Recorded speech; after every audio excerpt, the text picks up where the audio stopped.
First of all देखो, आज last दिन हम लोगों ने रेवेन्यू कंप्लीट कर चुका था। थ्योरी ऑफ मार्केट का पूरा इंट्रो हुआ था और उसके साथ रेवेन्यू कंप्लीट पूरा का पूरा हो चुका था कि भाई थ्योरी ऑफ रेवेन्यू जो है दैट इज मार्जिनल रेवेन्यू क्या है, टोटल रेवेन्यू क्या है। फिर आपने वहां पर देखा था कि एक बिजनेसमैन किस तरह से अपना रेवेन्यू अर्न कर सकता है ना। एक बिजनेसमैन किस तरह से अपना रेवेन्यू अर्न कर सकता है, आपने ये सब कॉन्सेप्ट देख लिया था। ठीक है, तो आज क्या करना है ना, आज मार्केट में इक्विलिब्रियम प्राइस का डिस्कशन करना है। कि जैसे एक सिंपल कॉन्सेप्ट में अगर मैं आपको बताऊं, इक्विलिब्रियम प्राइस का discussion kind of that. Equilibrium price कैसा होगा, जैसे मानो कि अभी करंटली मार्केट में प्याज का दाम क्या चल रहा है, ऑनियन का क्या प्राइस है। इवन पोटैटो का भी दाम बहुत हाई चल रहा है। सरसों तेल का भी दाम बढ़ा है। दाल का भी कोई कोई दाल का भी दाम बहुत इंक्रीज किया है। क्या मेरा डेटा सही है, बताना प्लीज। यस जैसे जैसे कि मुझे जितना पता चल रहा है, ऑनियन का प्राइस 80 रुपीज किलो चल रहा है। अ, आपका सरसों तेल जो 110 रुपीज लीटर हुआ करता था, 140 150 लीटर्स का लीटर चल रहा है कोलकाता में। आपका पोटैटो का प्राइस 50 रुपीज 40 रुपीज किलो कहीं कहीं कोलकाता में सेल हो रहा है। तो ओवरऑल एक दाम में इंक्रीमेंट हुआ है। तो मेरा सवाल ये है कि ये जो आज का जो क्लास है, it's very very important topic from your exam perspective. Economical मतलब जो सब्जेक्ट वाइज बहुत इंपॉर्टेंट है, and also very very important for your daily life economics purpose, because economics एक डेली लाइफ सब्जेक्ट है। आप लोग सबको एग्री करते हो कि ये हमेशा रोज हमारे लाइफ में जो भी फाइनेंशियल पॉइंट ऑफ व्यू होता रहता है ना, उसके साथ बड़ा जुड़ा हुआ पॉइंट है कि भाई प्याज का दाम अचानक से 80 क्यों हो गया। अगर हुआ तो फिर इसके साथ इकोनॉमिकल कनेक्शंस क्या है। फिर जरूरी नहीं कि वो 80 में ही रहे, 80 से नीचे आ सकता है और ऊपर खींच सकता है। जैसे 2020 के लॉकडाउन से पहले का सिचुएशंस में अगर आप देखो, प्याज का दाम 150 160 चला गया था। तो एग्जैक्टली ये जो अलग अलग रीजन है, इसको हम लोग कह सकते हैं कि डिटर्मिनेशन ऑफ प्राइस, मतलब कोई भी प्रोडक्ट का दाम मार्केट किस तरह से तय करता है, वही आज का क्लास का सबसे हॉट पॉइंट है। And second thing, perfect competitions में वो भी हम लोग देखेंगे कि परफेक्ट कॉम्पिटिशंस में अनदर इंपॉर्टेंट पॉइंट कि perfect competition, market perfect competitions होते हैं, मोनोपोली होते हैं, ऑलिगोपॉलीज होते हैं। तो उसमें सबसे इंपॉर्टेंट तो परफेक्ट कंपटीशन है। बाकी चीज भी इंपॉर्टेंट है, but perfect competition is very very important, because market मतलब सबसे ज्यादा परफेक्ट कंपटीशन ही समझा जाता है। और परफेक्ट कंपटीशन पे भी प्राइस डिटर्मिनेशन कैसे होते हैं, उसके वहां पर भी आपका एवरेज रेवेन्यू, मार्जिनल रेवेन्यू का पर्सपेक्टिव से कैसे डिटरमाइन होता है, डिमांड कैसे डिटरमाइन होता है, वो भी हम लोगों को परफेक्ट कंपटीशंस में कैलकुलेशंस करना है। तो ये रहा आपका सिचुएशंस। तो चलो मैं आपसे स्क्रीन शेयर कर लेता हूं, देख लो।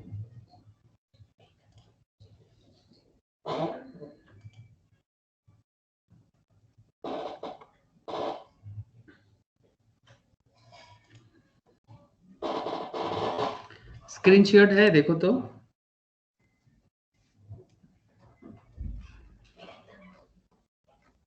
Yes sir. Okay,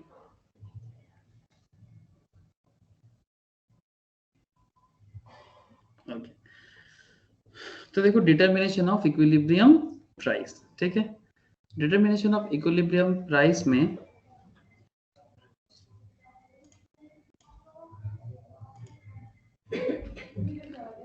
determination of equilibrium price में लॉ ऑफ डिमांड। अच्छा, what is determination of equilibrium price, तो वेरी इंपॉर्टेंट टॉपिक है। तो देखो, ध्यान से सुनना पहले, और फिर आपका जो भी रिविजन्स भी हो जाएगा, स्टार्टिंग भी हो जाएगा, सीख भी जाओगे। तो law of demand states N inverse relationship between price and quantity demand. Law of demand क्या कहते हैं, ये कहता है कि प्राइस के साथ डिमांड का एक इनवर्स रिलेशनशिप होता है। इनवर्स का मतलब आप लोग समझते हो ना, इनवर्स का मतलब होता है कि ऑपोजिट रिलेशंस। मतलब अगर दाम बढ़ता है, जैसे आप लोग डिमांड में पहले सीखे हो कि डिमांड में जैसे बोला जाता है ना, जब हम लोग डिमांड का कॉन्सेप्ट समझते हैं कि कोई भी प्रोडक्ट प्राइस जब भी दाम उसका बढ़ता है तो उसका डिमांड क्या होता है। अगर प्रोडक्ट का प्राइस इंक्रीज होता है तो उसका डिमांड क्या होता है। नॉर्मल सेंस में क्या कहते हैं इसको, डिमांड का normal rule, if price increases demand decreases और increases. If price increases demand decreases, very good ना। तो अगर दाम बढ़ता है if price increases demand decreases and vice versa, है ना, एंड वाइस वर्सा, मतलब अगर प्राइस इंक्रीज करेगा तो डिमांड फॉल करेगा, नॉर्मल रूल है, डिमांड फॉल करेगा। लेकिन सिमिलर पॉइंट ऑफ व्यू में अगर प्राइस डिक्रीज करेगा तो डिमांड इंक्रीज करेगा। तो ये कुछ कॉमन पॉइंट्स लेके चलना है आज।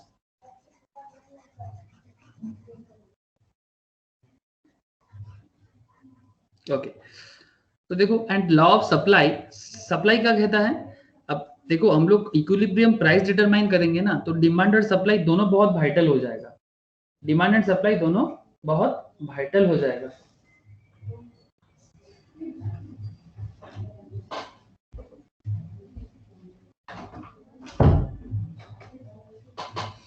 डिमांड एंड सप्लाई बड़ा इंपॉर्टेंट पॉइंट है, बिकॉज आपका डिमांड एंड सप्लाई जो है ना वो दोनों मिलके तय करता है। ये अगर डिमांड कर्व है और ये सप्लाई कर्व ऐसे होता है, सप्लाई कर्व अपवर्ड राइजिंग होते हैं, मैं आपको सारा का सारा धीरे धीरे दिखाऊंगा, जस्ट वेट थोड़ा। डिमांड कर्व डाउनवर्ड स्लोपिंग होते हैं, तो ये डिमांड कर्व का स्लोप आप डाउनवर्ड वाला, और सप्लाई कर्व का जो आपका सप्लाई कर्व का आपका जो अपवर्ड वाला, ये दोनों पॉइंट इंपॉर्टेंट है। तो चलो देखते हैं, इंपॉर्टेंट तो है लेकिन किस तरह से इंपॉर्टेंट है।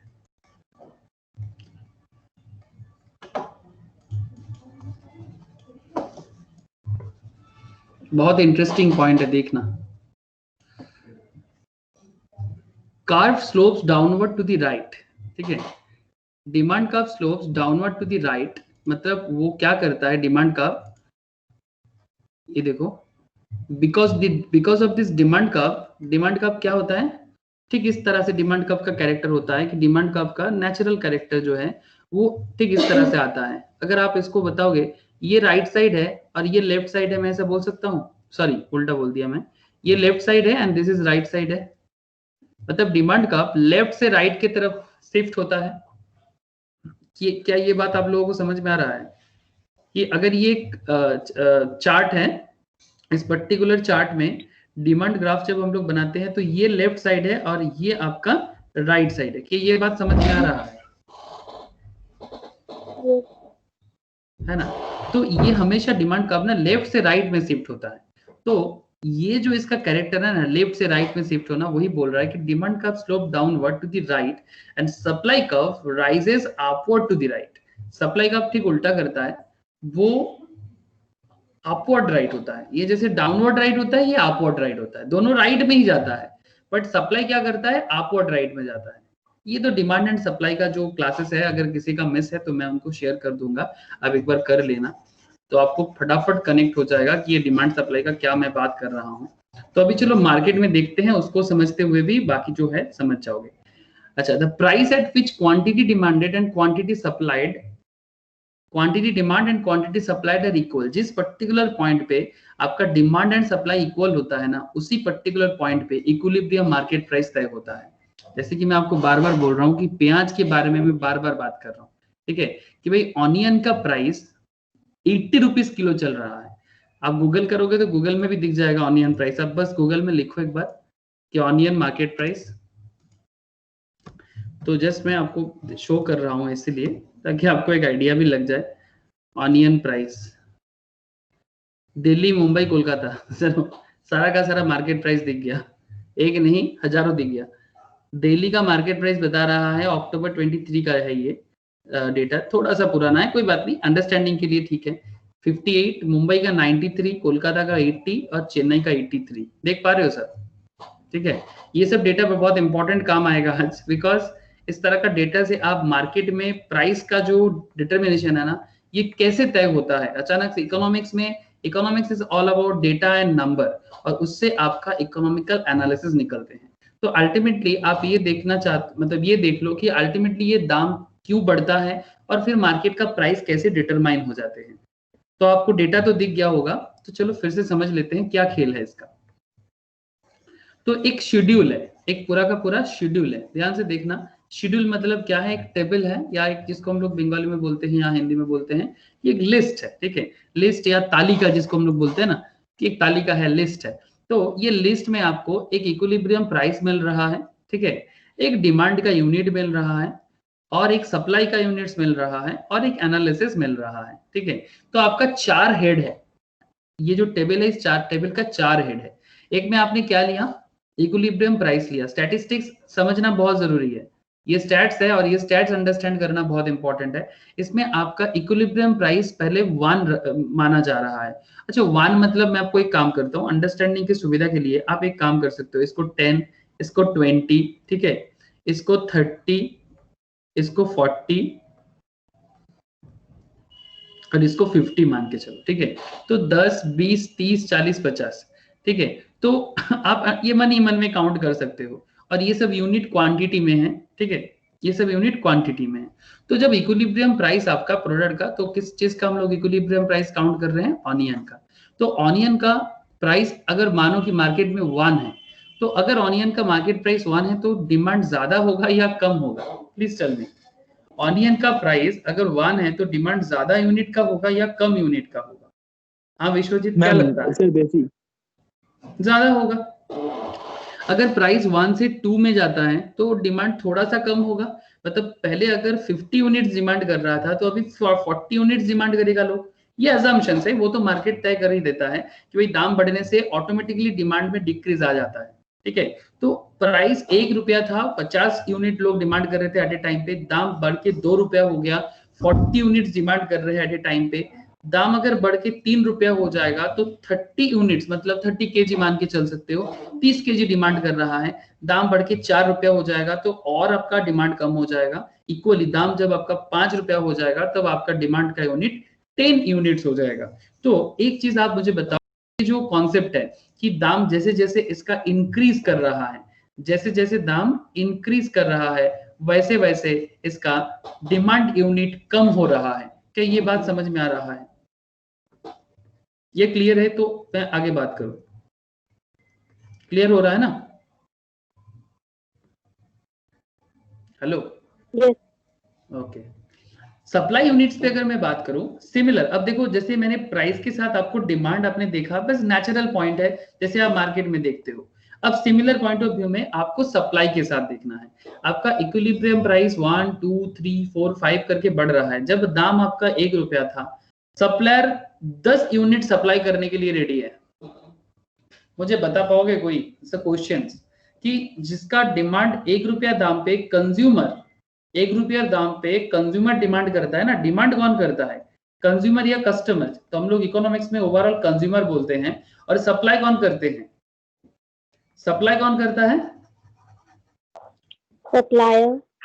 सप्लायर मतलब जो ओनर है बिजनेस का, है ना, सप्लायर। तो कंज्यूमर एंड सप्लायर का नेचर अलग है। कंज्यूमर सोचता है ये लड़ाई मतलब जन्म जन्म का लड़ाई है, ये लड़ाई कभी खत्म नहीं होगा। कंज्यूमर का मानना है कि भाई दाम कम रहेगा तो मैं ज्यादा लूंगा, सप्लायर का मानना है दाम कम रहेगा तो मैं कम सेल करूंगा। तो ये पॉइंट समझ में आ रहा है? हमेशा हर एक सप्लायर कम दाम वाला चीज में ना उसका मार्जिन कम रहता है। वो देखना दुकान में आप जाओगे ना किसी भी दुकानदार के पास, वो हमेशा आपको ना जो ज्यादा महंगा है वही वाला चीज चिपकाना चाहता है। क्या मैं सही बोल रहा हूँ? Please tell me. जो चीज एक्सपेंसिव है वो वही चीज आपको लेने मतलब लेने के लिए मजबूर करता है। क्यों? क्योंकि एक सिंपल बात करता हूं, एक दुकान में एक 500 रुपया का, जैसे भी ठंडा का टाइम आया है ना, ठीक है, एक 500 का प्रोडक्ट है और एक 1000 का प्रोडक्ट है, ठीक है। तो आप कोई स्वेटर लेने जा रहे हो, आप ब्लैंकेट लेने जा रहे हो, तो आप मुझे एक चीज बताओ, 500 के प्रोडक्ट में मार्जिन ज्यादा रहेगा या 1000 के प्रोडक्ट में मार्जिन ज्यादा रहेगा? क्या लगता है? 1000। 1000 के प्रोडक्ट में मार्जिन ज्यादा रहेगा। 1000 का प्रोडक्ट बेचेगा, अगर इसका मैं मान के चलता हूँ 15% का अगर इसका मार्जिन रहता है तो 1000 का 15% आपका हो जाएगा 150, और 500 का 15% हो जाएगा कितना हो जाएगा बोलो? 75। ओके, तो इसमें इसका क्या हुआ, सिमिलर, मतलब आपको आपका बजट था, कंज्यूमर का बजट था 500, पर दुकानदार इस देखो ऑब्वियसली 1000 का प्रोडक्ट में क्वालिटी थोड़ा ज्यादा अच्छा रहेगा, देखने में थोड़ा ज्यादा अट्रैक्टिव होगा, तो वो आपको कहीं ना कहीं फोर्स करेगा कि दीदी या दादा ये वाला लो क्योंकि इसमें आपको ज्यादा अच्छा लगेगा। हाँ, ऐसा करके आपको लुभाएगा। लुभाएगा कि नहीं लुभाएगा, क्या लगता है? लुभाता है कि नहीं लुभाता दुकानदार? दुकानदार बोलेगा ना वो ऐसे कमेंट भी करेगा आसपास में जो भी रहेगा, मतलब दुकान में, इसमें आपको बहुत अच्छा लग रहा है, जच रहा है आप पे, आपके हाथ में जच रहा है, आपके आपके मतलब मुंह के साथ बहुत अच्छा जा रहा है, ऐसा करके बोलता है कि नहीं बोलता? ऐसा है, गुची रह रही है। एग्जैक्टली तो ये देखो यहाँ पर स्वेटर दिख रहा है, तो कौन सा स्वेटर किस पे जचेगा क्या नहीं जचेगा, वो हमेशा कोशिश करता है कि आपको थोड़ा सा वो मजबूर करे लेने के लिए। तो ये जो मजबूरी वो पैदा करता है, उसके पीछे उसका एक ही मकसद होता है, क्योंकि वो चीज सप्लाई करना चाहता है जो सप्लाई करके उसका मार्जिन ज्यादा हो। तो यहाँ पर आप देख सकते हो जब प्राइस उसका 1 रुपीज है तब उसका सप्लाई यूनिट्स कम है। जब प्राइस इक्विलिब्रियम और बढ़ रहा है, इक्विलिब्रियम प्राइस, तो उसका सप्लाई यूनिट बढ़ रहा है, बिकॉज शॉप ओनर हमेशा चाहेगा, सप्लायर हमेशा कोशिश करता है भाई जिस चीज का दाम ज्यादा हो, ये सप्लाई का कॉन्सेप्ट है, दाम बढ़ने से सप्लाई बढ़ता है, दाम कम होने से सप्लाई कम हो जाते हैं। बट क्या है ना, 2 रुपये में 20, 3 रुपया जब दाम हो रही है 30 यूनिट सप्लाई करना चाहता है, 4 रुपया दाम हो रहा है तो 40 यूनिट्स, 5 रुपया दाम हो रहा है तो 50 यूनिट्स। मतलब जितना जितना दाम बढ़ता जा रहा है, सप्लायर भी अपना यूनिट सप्लाई बढ़ा, मतलब इंक्रीज कर रहा है। तो what is the catch here, मतलब इसमें मतलब इंपॉर्टेंट क्या है? इंपॉर्टेंट ये है कि सप्लायर का चलता है या फिर कंज्यूमर का चलता है। मेरा सवाल है आप लोगों से कि कंज्यूमर का चलेगा या सप्लायर का चलेगा? कंज्यूमर वर्सेस सप्लायर पे कौन जीतता है? Can anyone tell me? ये कंज्यूमर प्लस सप्लायर के जो लड़ाई चल रहा है यहाँ पर, इसमें विनर कौन होता है? जहाँ दोनों का सेटिस्फेक्शन लेवल मैच कर जाता है, जहां दोनों का सेटिस्फेक्शन लेवल मैच करता है वो जीतता है। तो अल्टीमेटली पॉइंट ये है, ना तो सप्लायर जीतता है और ना ही कंज्यूमर जीतता है, जीतता तो मार्केट है। क्या बात सही है? ना ना कंज्यूमर, ओवरऑल सोचना, ठीक है। अब कोई बोलेगा सर वो 500 का प्रोडक्ट 1000 में आपको दे दिया था, तो क्या हर कोई ले लेता है? 500 का चीज लेने गए थे, 1000 का चीज लेके आ गए। कोई कोई तो ऐसा भी होता है 1000 का चीज लेने जाता है, 500 का चीज लेके आता है। ऐसा भी लोग दुकान, ऐसा भी कस्टमर्स होते हैं, ठीक है। तो पॉइंट ये है कि डिपेंड करता है, ये अल्टीमेटली ये लड़ाई में मार्केट में प्राइस डिटर्मिनेशन होता है, ठीक है। ये जो टॉपिक अभी चल रहा है ना, आप इसको बार बार ना रटो, मतलब बार बार रिवाइज ना करने की कोई जरूरत नहीं है। आज सीखना है और लाइफ लॉन्ग सीखना है। प्लीज मेरा आपको हर एक क्लास में, इकोनॉमिक्स में या लॉ में, मैं आपको बताता रहता हूँ कि आज सीखो और हमेशा के लिए सीखो। एग्जैक्टली तो अल्टीमेटली ये जो पॉइंट है आपका, इस पर्टिकुलर पॉइंट पे आपको ये पता चल जाता है कि दाम बढ़ने के साथ साथ आपका डिमांड भी बढ़ रहा था, डिमांड कम हो रहा था, सप्लाई बढ़ रहा था। लेकिन अल्टीमेटली ना सप्लायर का चलेगा और ना ही कंज्यूमर का चलेगा, चलेगा किसका? मार्केट का। आप एक पॉइंट देखो कि इस पर्टिकुलर पॉइंट पे ध्यान से देखना, एनालिसिस पे, कि जहां पर इक्विलिब्रियम प्राइस 1 है और इक्विलिब्रियम प्राइस 2 है, इसमें सप्लायर का ज्यादा चल रहा था, डिमांड का ज्यादा हो रहा था और सप्लाई कम देना चाह रहा था। इसका मतलब इसको हम एक्सेस डिमांड बोल सकते हैं, मतलब इसमें डिमांड एक्सेस हो रहा है। जब दाम 4 या 5 हो रहा है तब सप्लायर एक्सेस हो रहा है, मतलब किसी को एक्सेस नहीं होने देंगे, बैलेंस कर देंगे हर एक चीज को। ऐसी एक चीज बता दूं आपको, दुनिया में हर एक चीज बैलेंस हो जाते हैं। Everything is balanced in this world, हर चीज बैलेंस होता है। सर आप लोग कॉमर्स के स्टूडेंट्स हो, मैं आप लोगों से एक सवाल पूछना चाहूंगा। सवाल क्या है सर? सवाल ये है, आप लोग अकाउंटेंसी करते हो कि नहीं करते? हेलो, बचपन से करते आ रहे हो, अभी भी कर रहे हो? ऐसे अकाउंटेंसी में बैलेंस शीट होता है ना?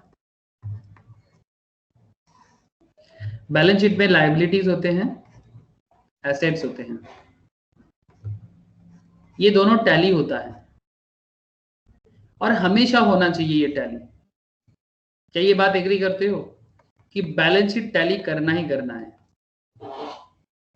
मस्ट है? कोई बोलेगा सर अगर बैलेंस शीट टैली नहीं करता तो हम लोग सस्पेंस अकाउंट्स बना के टैली करा देते हैं। ट्रायल बैलेंस में जैसे सस्पेंस अकाउंट करते हो, ठीक है, ट्रायल बैलेंस को टैली कर देते हो, एग्जैक्टली वही ट्रायल बैलेंस टैली हो जाता है, तो बैलेंस शीट भी टैली कर देंगे। तो क्या सस्पेंस बोल के कुछ होना चाहिए? वो तो जब कुछ मौका नहीं मिलता तो सस्पेंस करते हैं, बट एक सवाल है कि ये बैलेंस शीट टैली क्यों करता है? कोई बता पाओगे कि बैलेंस शीट टैली क्यों करता है? इधर आपका लाइबिलिटीज में करंट कैपिटल होते हैं, इधर आपका कैपिटल के साथ साथ current long term liabilities, short term liabilities, ठीक है, मतलब करंट लाइबिलिटीज, इधर आपका फिक्स एसेट्स होते हैं, करंट एसेट्स होते हैं। तो क्या बिजनेस का एसेट्स एंड लाइबिलिटीज इक्वल होना जरूरी है? बताओगे कोई कि बैलेंस शीट टैली क्यों करता है? लॉजिक क्या है? एनीवन? कोई तो बताओ, किसका दिमाग चल रहा है? विश्वजीत, साहिल, बैलेंस शीट टैली क्यों करता है? स्नेहाशीष बोल।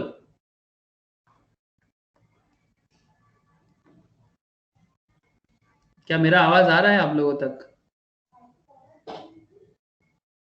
हेलो, স্যার ট্যালি তো ওই জন্যই করি স্যার, অ্যাসেট আর লায়াবিলিটিটা মিলছে কিনা।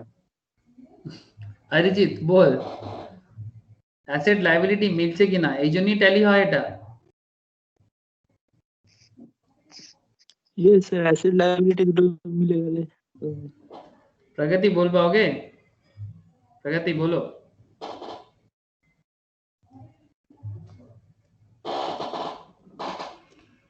किसी को आइडिया नहीं हो रहा है कि ये टैली करना जरूरी क्यों है? सर कैपिटल के वजह से। कैपिटल के वजह से? कैपिटल ऐसा क्या कर देता है कि एसेट लायबिलिटी टैली हो जाता है?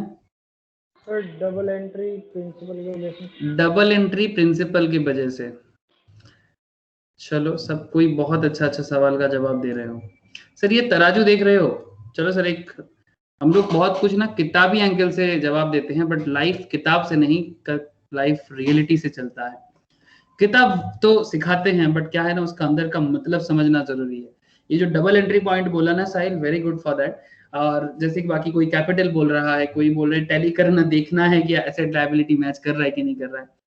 सर इसको क्या कहते हैं? तराजू कहते हैं। मैं आपको इसलिए ये वाला पॉइंट में मैंने थोड़ा शिफ्ट इसलिए किया क्योंकि ये जो हर एक चीज बैलेंस करता है ना, वो बैलेंस को मैं आपको कुछ देर के लिए 2 मिनट समझाना चाहता हूँ कि अकाउंट्स में ये बैलेंस क्यों होता है। दुकान में जाओ, कोई भी दुकान में, ये क्या करता है, इधर जैसे मानो कि अगर आपको चीनी लेना है, सब सिंपल, आपको शुगर लेना है, you want to buy sugar, 1 kg sugar लोगे, तो ये दुकानदार आपको क्या ऐसे ही उठा के दे देगा या फिर तराजू में उसको मेजर करेगा? कोई बोलेगा सर आजकल तो कंप्यूटर कांटा होता है। सर कोई बात नहीं, कंप्यूटर कांटा भी अल्टीमेटली इसी बैलेंस पॉइंट में ही बना हुआ है। तो अगर 1 kg शुगर चाहिए तो आपको इधर 1 kg का एक बाटखारा लगाना पड़ेगा, यस और नो? हेलो, आप बात समझ रहे हो ना? 1 kg शुगर चाहिए आपको तो 1 kg का बाटखारा देना पड़ेगा। तो ये जो 1 kg का बाटखारा है ना, ये आपका लायबिलिटी है, और 1 kg का शुगर जो है ना, ये आपका एसेट है। मतलब दुकानदार के पर्सपेक्टिव में वो तब तक आपको 1 kg चीनी नहीं दे सकता जब तक वो 1 kg का लायबिलिटी इधर बाटखारा के तौर पे नहीं देता। अब कोई बोलेगा सर बाटखारा को लायबिलिटी क्यों बना दी है? सर एग्जाम्पल है कि मतलब ये बाटखारा लायबल है 1 kg वजन बनाने के लिए, और ये चीनी आपका एसेट बन के आपके साथ जाएगा। जब तक ये 1 kg का बाटखारा नहीं आएगा, 1 kg का शुगर का बैलेंस इधर कैसे बनेगा? पॉसिबल नहीं है। तो इसी तरह से, ठीक जिस तरह से विदाउट एक बाटखारा के छोड़ के जैसे एक शुगर का बैलेंस नहीं हो सकता, exactly business point of view में जब हम लोग बात कर रहे हैं, सर मैं थोड़ा सा आपको घुमा रहा हूं, जानबूझ के घुमा रहा हूं। आप देखो यहाँ पर ये लायबिलिटी साइड और ये एसेट साइड। जैसे कि एक चीज काजल ने अच्छा बोला कि सर कैपिटल एक रीजन है। सर बिजनेस स्टार्ट किस तरह से होता है? कैपिटल से होता है ना? कोई भी बिजनेस स्टार्ट किससे होता है? कैपिटल से। आपका पहला जर्नल एंट्री होता है कि बिजनेस स्टार्टेड विद कैश, और आपका जर्नल एंट्री ऐसे लिख देते हो आप, कैश टू कैपिटल। सही बोल रहा हूँ ना? आपका पहला जर्नल एंट्री ऐसे होता है, cash account debit to capital account. और जैसे ही आपने कैपिटल डाला, फिर आप यही कैपिटल को यूज करके फिर एसेट्स खरीदते हो बिजनेस के लिए। वही एसेट्स जो आप एसेट्स खरीदते हो, वही तो आपके यहाँ पर फिक्स एसेट्स, करंट एसेट्स के नाम पे ऐड होता जाता है। आपका लैंड है, बिल्डिंग है, जो भी आपके बिल्डिंग मतलब एसेट्स में है, लैंड बिल्डिंग करंट एसेट्स में आपका हो जाएगा कैश, बैंक बैलेंस। मुझे एक चीज बताओ कि जो भी आप बनाते हो क्या वो कैपिटल से नहीं बनाते? हेलो, अब जो कुछ भी बना रहे हो कैपिटल से ही तो बना रहे हो, कोई और जगह है क्या बनाने का? अगर आप कोई लैंड परचेस करते हो, आप कोई बोलेगा सर लोन लेंगे, ठीक है, लोन लोगे तो इधर लायबिलिटी क्रिएट हो जाएगा, मतलब अगर आपका एसेट इधर है तो इसके बदले में आपका इधर लायबिलिटी हो जाएगा लोन पे, तो लोन हो जाएगा। क्रेडिटर से कोई चीज खरीद रहे हो, कोई बात नहीं, क्रेडिटर को आप उसके बदले आपका इधर डेटर बन जाएगा ना, मतलब आप किसी को कुछ चीज उधार में बेचे हो या फिर किसी से कोई चीज उधार में लिए हो तो वो भी आपका लायबिलिटी है।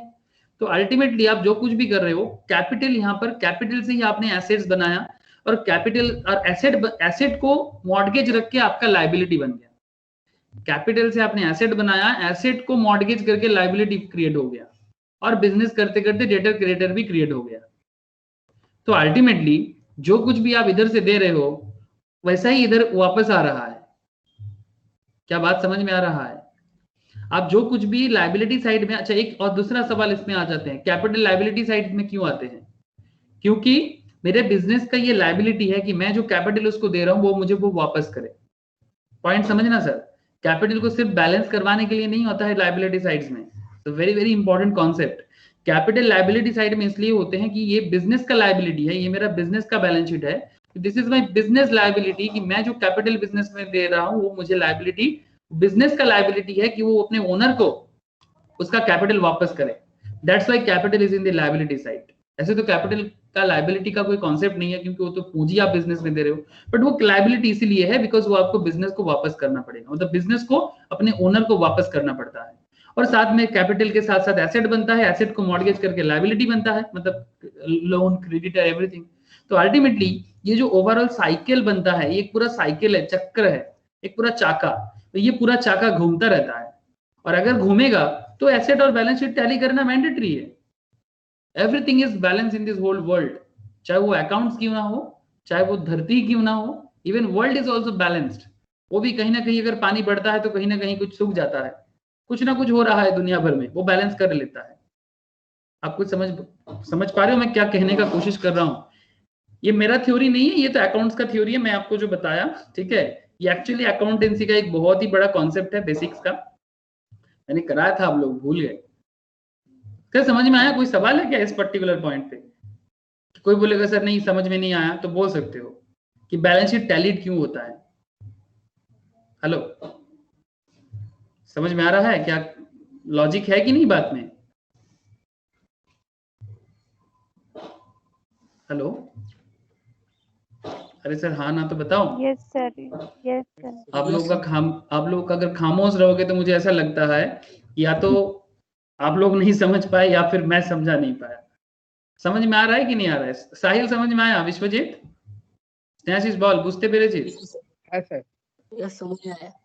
ठीक है, मतलब दैट्स द रीजन, मतलब ये बैलेंस करेगा ही करेगा बिकॉज अल्टीमेटली आपका कैपिटल इधर आ रहा है, फिर वही चीज आप बैंक में डाल रहे हो, फिर उसको मॉर्गेज कर रहे हो, फिर उसके बदले लोन ले रहे हो, और फिर इससे साइकिल चलता रहेगा और ये कहीं ना कहीं बैलेंस होगा। कोई बोलेगा सर फॉरवर्ड हो रहा है, हाँ 15-16 का चार बिजनेस चालू करते हो, फिर 16-17 में बैलेंस फॉरवर्ड होगा, 17-18 में अगेन बैलेंस फॉरवर्ड होगा, बैलेंस फॉरवर्ड होता जाएगा, बट कहीं ना कहीं बैलेंस तो करेगा रे बाबा। जितना डाला उतना आ रहा है कि नहीं आ रहा है? ठीक जिस तरह से कि तराजू में अगर 1 kg का बाटखरा दे रहे हैं तो 1 kg का चीनी मिलेगा, 2 kg का बाटखरा देंगे तो 2 kg का चीनी मिलेगा। अगर बाटखरा में घोटाला होता है, बाटखरा में घोटाला करता है ना, हेलो सर, अरे राशन की दुकान में बाटखरा का घोटाला नहीं देखा आप लोगों ने? ऐसा है, ये ऐसे चुम्बक हाँ? लगी चमक लगी है। हाँ, राशन की दुकान में कैसे घोटाला करता है? एग्जैक्टली जैसे राशन की दुकान में नीचे क्या करते हैं, इसके नीचे ना मैग्नेट लगा देता है, तो ये वजन में घोटाला कर लेगा। आपका इधर में अगर घोटाला है तो इधर भी एसेट में भी घोटाला हो जाएगा। वही पॉइंट तो है, सिमिलर पॉइंट। ऐसे यहाँ पर भी आप घोटाला कर सकते हो ना। कोलकाता में एक चार्टर्ड अकाउंटेंट का रैकेट को पकड़ा गया, 8-10 फार्म है, पूरा का पूरा एकदम रैकेट, रिसेंट न्यूज है सर, इन्फोर्समेंट डायरेक्ट ने पकड़ा। तो ऐसे कोलकाता तो हब है, आप लोगों को बता दूं मैं, कोलकाता तो मतलब डुप्लीकेट काम के लिए हब है, मतलब ब्लैक मनी को व्हाइट करने के लिए इंडिया का कैपिटल माना जाता है। सीरियसली, मतलब इतना ज्यादा डुप्लीकेट काम कोलकाता में होता है। चार्टर्ड मतलब बहुत सस्ते में मिलता है, और मतलब इसीलिए तो इकोनॉमी डेवलप में नहीं, क्योंकि जो इकोनॉमी को बनाने वाले हैं अगर वही इकोनॉमी को खा लेगा तो बहुत खराब बात है। तो आप लोग पॉइंट समझ रहे हो ना? अब सिमिलर पॉइंट में मैं आ गया आपके पास, कि मार्केट भी अपने आप को बैलेंस कर लेता है। अब सप्लायर बोलेगा कि मैं तो एक्सेस डिमांड में, कंज्यूमर बोलेगा मैं एक्सेस डिमांड करना चाहता हूँ, सप्लायर बोलेगा मैं एक्सेस सप्लाई करना चाहता हूँ, मार्केट बोलेगा कि भाई करोगा, होगा वही जो मैं चाहूंगा, तेरे मेरे बोलने से कुछ नहीं है। तो इसलिए मार्केट में प्राइस क्या हो गया ऑनियन का, इधर ऑनियन प्राइस हो गया 3 रुपया, जब डिमांड का भी 30 है और सप्लायर का भी 30 है। जो प्रगति ने बहुत एक सिंपल लैंग्वेज में बोला था कि सर कि जिस पर्टिकुलर पॉइंट के डिमांड का भी पॉइंट कंप्लीट होता है और सप्लायर का भी पॉइंट कंप्लीट होता है, तो सप्लायर और डिमांड जिस पर्टिकुलर पॉइंट पे एक दूसरे के साथ मिलता है उसी पॉइंट को हम लोग इक्विलिब्रियम प्राइस मानेंगे। जैसे कि करंट ऑनियन इक्विलिब्रियम प्राइस कितना चल रहा है, current equilibrium depending on the market demand and supply 80 rupees है ना। अब बात मेरा समझ पाए ना अभी कि करंट ही 80 क्यों है, क्योंकि मार्केट डिमांड एंड सप्लाई उसको 80 बनाया है। ये किसी सरकार, अभी आप लोग टीवी ओपन करोगे ना, कोई ममता दीदी मोदी का दोष दे रहा है, मोदी ममता दीदी का दोष दे रहा है, ऐसा चल रहा है कि भाई ये लोग जानबूझ के दाम को बढ़ाया, वो लोग जानबूझ के दाम बढ़ाया। कोई बोल रहा है कि भाई कृषि नीति के कारण दाम बढ़ गया है, ऐसा कुछ भी नहीं है। ये दाम हर साल ऐसे ही अप एंड डाउन होता है। इस बार तो राजस्थान में, पंजाब में और हरियाणा साइड में वो एक आया था ना सर, एक वो क्या बोलते हैं, एक पोका आया था, क्या नाम है उसको, पोंगोपाल बोलते हैं हम लोग उसको बंगाली में, लोकस, क्या नाम है उसका, इंग्लिश में क्या कहता है उसको, अरे वो एक कीड़ा नहीं आया पाकिस्तान होके जो पूरा का पूरा फसल नष्ट कर, हाँ वही वाला, वो वाला आने के कारण सरसों के खेत में बहुत लॉस हुआ है और उसके कारण सरसों का प्रोडक्शन मतलब सप्लाई कम हो चुका है और ऑटोमेटिकली उसका डिमांड में भी असर आया है। तो सप्लाई डिमांड के गैप के कारण ही इक्विलिब्रियम प्राइस में चेंजेस आता है। तो वह यही रीजन है, इसके पीछे राजनीति हो सकता है, राजनीति का कारण भी है, बट मतलब एक दूसरे को दोष नहीं, एक्चुअल इकोनॉमिकल रिफॉर्म लाना है, हार्ड मतलब एकदम ग्राउंड लेवल में रिफॉर्म लाना है, झगड़ा करके कुछ रिफॉर्म नहीं आएगा। ये तो बस वो बोलते हैं ना हाथी के दांत देखा मतलब खाने का और दिखाने का और, हाँ तो वही है, मतलब ये राजनीति लोग जो कर रहा है ना ये लोग टीवी में, ये बस वही हाथी का दांत दिखा रहा है। तो चलो सर अब इसका ड्राइंग भी देख लो, बड़ा सिंपल है, मैं एकदम आपको कॉम्प्लेक्स नहीं करना चाहता। जो डेटा आपके पास था वही डेटा से ही आप यहाँ पर देख सकते हो कि जब आपका प्राइस 1 था 2 था, ये डिमांड, ये एक ग्राफ बना लो, ठीक है, एक्स एक्सिस वाई एक्सिस, ये तो आप हर क्लास में देखते हो। अब क्या करना है आपको, इधर आप प्राइस पुट कर दो, इधर आप क्वांटिटी पुट कर दो, ठीक है। तो 1 2 3 4 5 आपका ये है आपका प्राइस का एरिया, 10 20 30 40 50 ये हो गया आपका क्वांटिटी का एरिया। अब आपको क्या करना है, सिंपल, आपको सिंपल क्या करना है कि आपको डिमांड ड्रॉ करना। तो आपको क्या करना है कि आप इधर से डिमांड ड्राइंग का सिस्टम कैसा है कि जब दाम 5 रुपया है तब आपका डिमांड कम होगा ना 10 रुपए से। मैं आपको बस इतना ही शो कर रहा हूं, जब दाम आपका 4 है तो डिमांड थोड़ा और बढ़ेगा, जब 3 है तो डिमांड आपका 30 में आएगा, जब 2 है तो डिमांड आपका और इंक्रीज करेगा, जब 1 है तो डिमांड आपका और इंक्रीज करेगा, 50 में आ जाएगा। तो जब आप इसको जोड़ दोगे तो ये वाला डिमांड लाइन बन रहा है। अब आपको मैं सप्लाई बनाना दिखा रहा हूँ, अब देखना।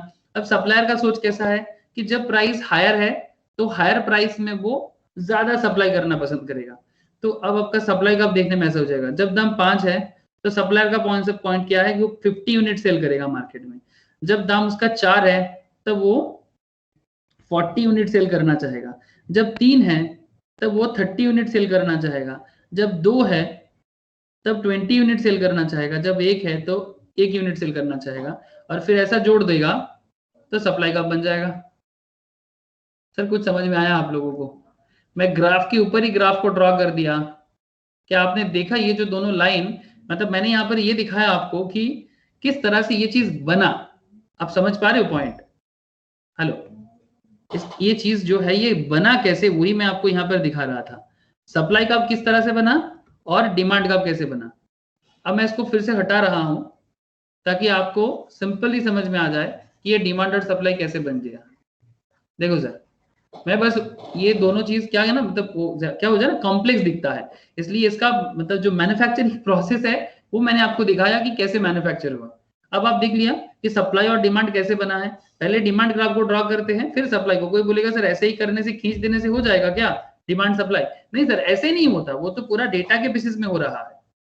हेलो सर, पॉइंट मतलब ग्राफिकल का जो ड्राइंग है, ड्राइंग पैटर्न समझ में आया ना आप लोगों को? प्लीज यस और नो बताना कि किस तरह से डिमांड कब आया है और किस तरह से सप्लाई कब बना, और फिर इक्विलिब्रियम पॉइंट ढूंढ लिया आपने। आपको पता ही था कि भाई 3 जो दाम जब है तो उसमें 30 जो है उसमें डिमांड और सप्लाई मैच कर रहा है, इसलिए ये आपका हो गया इक्विलिब्रियम प्राइस।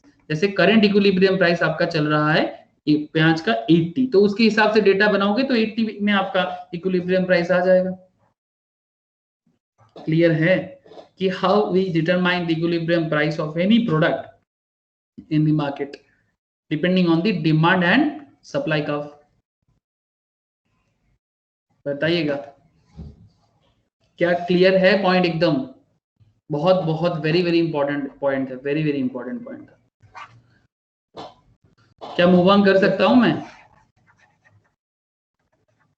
ओके चलो सर, ठीक है। तो इस तरह से मार्केट में मतलब प्राइस इक्विलिब्रियम डिटरमाइन होता है, लेकिन अभी थोड़ा और कॉम्प्लेक्स पॉइंट में जाएंगे। इकोनॉमिक्स में थोड़ा और कॉम्प्लेक्स पॉइंट में जाएंगे। कॉम्प्लेक्स पॉइंट क्या है देखना, ध्यान से देखना। इफेक्ट ऑन ईपी, ईपी का मतलब प्राइस इलास्टिसिटी, सॉरी आपका इक्विलिब्रियम प्राइस, हाँ इक्विलिब्रियम प्राइस। ईपी मतलब प्राइस इलास्टिसिटी वो तो अलग देखने में होता है, वो ईपी ऐसा होता है, ये तो ईपी है, ठीक है। EP in the sense equilibrium price, और ईक्यू मतलब है इक्विलिब्रियम क्वांटिटी, ठीक है प्रगति। ये ईक्यू मतलब इक्विलिब्रियम प्राइस और ईक्यू मतलब equilibrium quantity. Effect on EP and EQ due to change in demand and supply, due to change in demand and supply. अब ध्यान से देखना point, changes in demand, demand का चेंजेस दो तरह का हो सकता है मार्केट में, हो सकता है ना। जैसे कभी कभी मार्केट में कोई प्रोडक्ट का डिमांड बढ़ भी सकता है, किसी प्रोडक्ट का डिमांड कम भी हो सकता है, होता है कि नहीं होता। डिमांड इंक्रीज भी हो सकता है, डिमांड डिक्रीज भी हो सकता है। जैसे ऐसा कोई प्रोडक्ट का नाम बताओ जिसका भी मार्केट में डिमांड नहीं है, मतलब मार्केट में बहुत ही लो डिमांड है, ऐसा कोई चीज, मतलब पहले ज्यादा था अभी कम हो गया, any idea? Sir old mobile মানে ওল্ড মডেলের mobile phone. Very good sir, old mobiles, old mobile जैसे ये देखो, ओल्ड नहीं ओल्ड, हाँ ये वाला मोबाइल देखो, सही सीरियसली अच्छा मोबाइल है ये 1610 है ना नोकिया का, 1600 1600। क्या इसका डिमांड मार्केट में हाई है? सर 810 रुपीज में मिल रहा है। किसको लेना है? किसी को लेना है ये फोन? बताना प्लीज कि हाँ सर मुझे चाहिए। 810 में मिल रहा है सर, लोगे? हाँ या ना? नो सर, यही ना आपका छुट्टी ना ही कह रहा है, नो सर। तो नोकिया का है 1600, नोकिया 1600। मेरे पास एक था सर नोकिया का बटरफ्लाई सेट था, पता नहीं क्या दाम पे बिक रहा है आजकल। नोकिया वो 2300 आई थिंक कोड है उसका, देखता हूँ कि वो द फोन क्या रेट चल रहा है। चलो आप भी देख लो, मेरे पास एक था, मेरा पहला फोन था नोकिया 2300, हाँ ये वाला था। इसको ना हम लोग बटरफ्लाई सेट कहते थे, जानते हो, मेरा एग्जैक्टली यही वाला था। इसका ना साउंड बड़ा गजब का होता था। अच्छा ये वाला एक ले लूंगा मैं फिर से, बड़ा मजा आता है।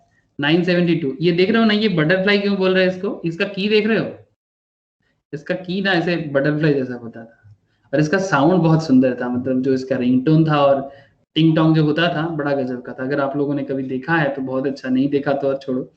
तो आप देख पा रहे हो कि इसका भी कोई डिमांड नहीं है, ठीक है, मतलब सिवाय किसी का इमोशंस है इस तरह का कुछ है, तो उसके अलावा और कोई डिमांड नहीं है इसका, ठीक है। तो ऐसा चीज के कारण क्या होगा कि इंक्रीज डिमांड, और इंक्रीज डिमांड में अगर मैं बात करूं तो इंक्रीज में वन प्लस का डिमांड गजब चल रहा है, रियलमी का डिमांड गजब चल रहा है ना, स्पेशली वन प्लस तो मार्केट एकदम खत्म कर रहा है। वन प्लस 80, अरे बाप रे क्या दाम चल रहा है सर। वन प्लस नॉर्ड का 5G, अरे बाप रे 5G है ये, 8GB रैम 120GB स्टोरेज 27,999 का है। देख पा रहे हो सर आप लोग? अभी सबको बड़ा मजा आ रहा होगा, एकदम आप लोगों को कनेक्टेड वाला फोन दिख रहा है जिसका डिमांड हाई है।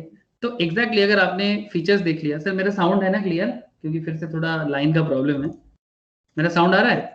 हाँ सर क्लियर। ओके, तो अब देखो ग्राफिकल प्रेजेंटेशन देख लो और कॉन्सेप्ट समझ लो। तो एग्जैक्टली रजित ने बहुत अच्छा बात किया कि सर चेंज इन डिमांड मतलब equilibrium price and equilibrium quantity का जो कॉन्सेप्ट मतलब यहाँ पर हम लोग पढ़ रहे हैं, उसमें डिमांड का चेंजेस आपका इंक्रीज इन डिमांड भी हो सकता है, डिक्रीज इन डिमांड भी हो सकता है। तो जब हम लोग डिमांड में बात करेंगे ना, तो सप्लाई को कांस्टेंट रखेंगे। आप बात को समझना, जब डिमांड पे बात करेंगे तो सप्लाई को कांस्टेंट रखेंगे। कॉन्सेप्ट एकदम सिंपल है कि अगर आप लोग डिमांड सप्लाई दोनों को एक साथ लेके चेंज करते हुए चलोगे ना, तो आप यहाँ पर समझ नहीं पाओगे। वो भी होगा कि मतलब एट ए टाइम में डिमांड सप्लाई चेंज होगा, वो उसके हम लोग आगे आ रहे हैं। बट करेंटली जब हम लोग सिर्फ डिमांड को चेंज करेंगे तो सप्लाई को क्या कर देंगे, कांस्टेंट। मतलब भाई सप्लाई तुम जिधर हो उधर ही रहना, आप ज्यादा टेढ़ा मेढ़ा नहीं होना है, बट डिमांड को चेंज करना है।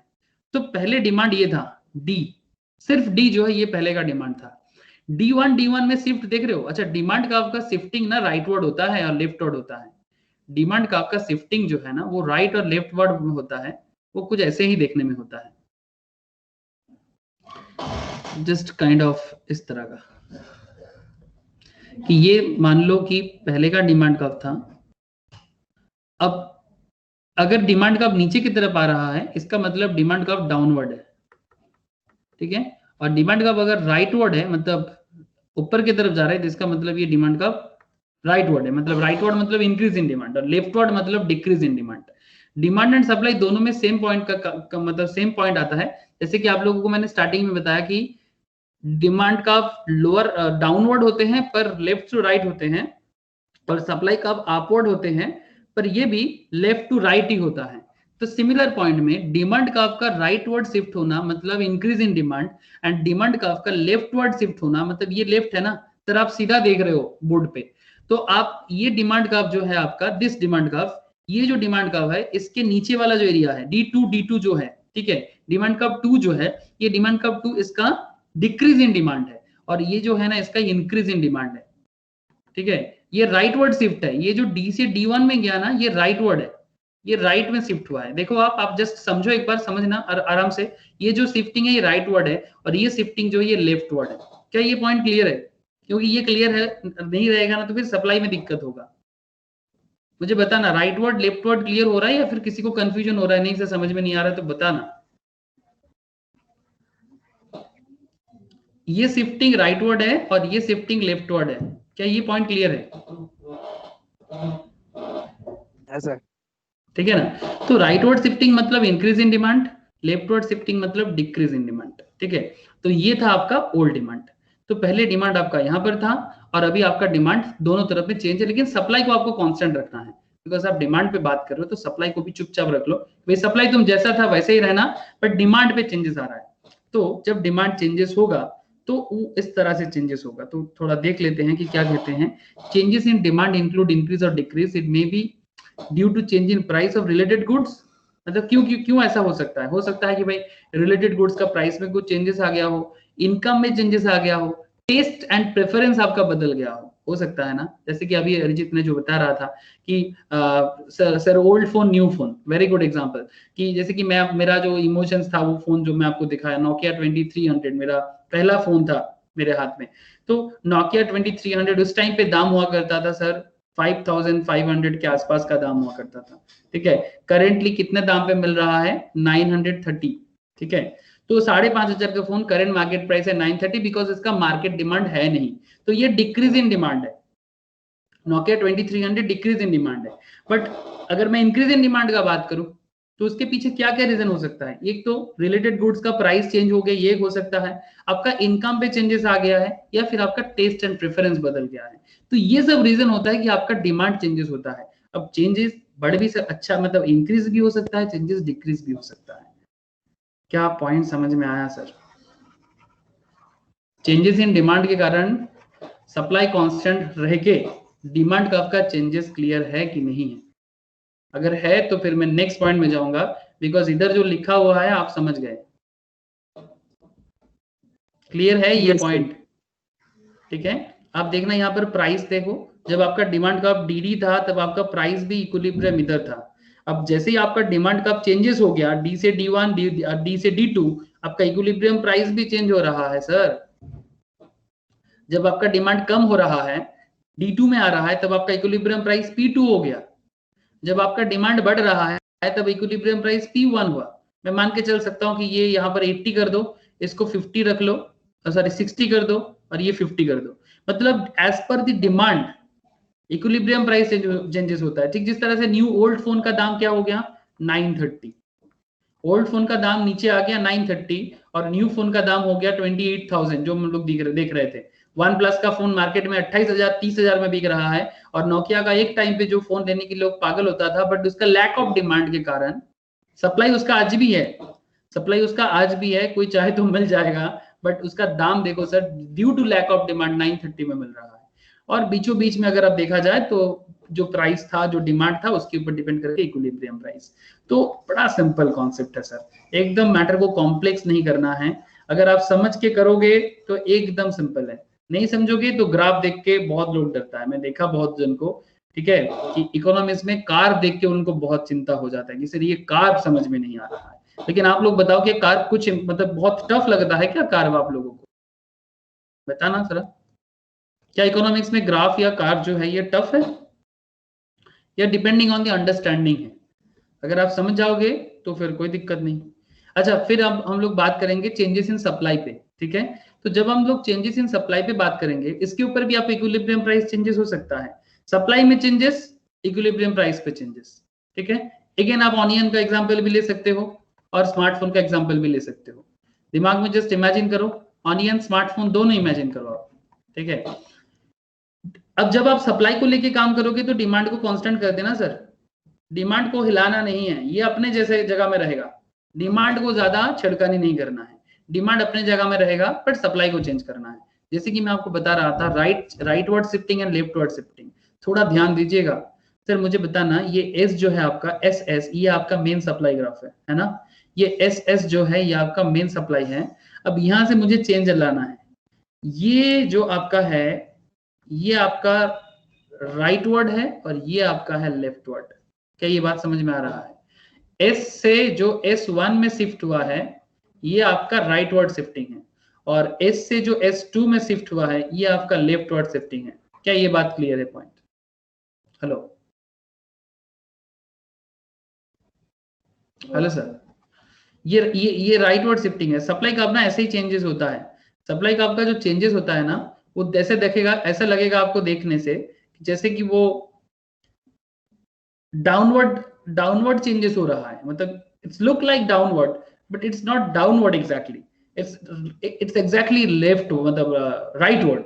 मतलब जो देखने में डाउन लग रहा है ना, जैसे सप्लाई का नीचे की तरफ आया, ऐसा लग रहा है कि भाई एस से S1 पे आया तो डाउनवर्ड हुआ है। नहीं, डाउनवर्ड नहीं है, इसको आप सप्लाई ग्राफ ऐसे ही तो होता है ना, सप्लाई का क्या होता है, अपवर्ड राइजिंग होता है। आप लोगों को मैं कुछ ही देर पहले सप्लाई कर्व ड्रॉ करके दिखा रहा था कि सप्लाई कर्व लेफ्ट से राइट में जाते हैं। नॉर्मल सप्लाई कर्व कैसे देखने में होता है, ऐसे ही तो देखने में होता है, लेफ्ट से राइट में जाते हैं और अपवर्ड राइजिंग होता है।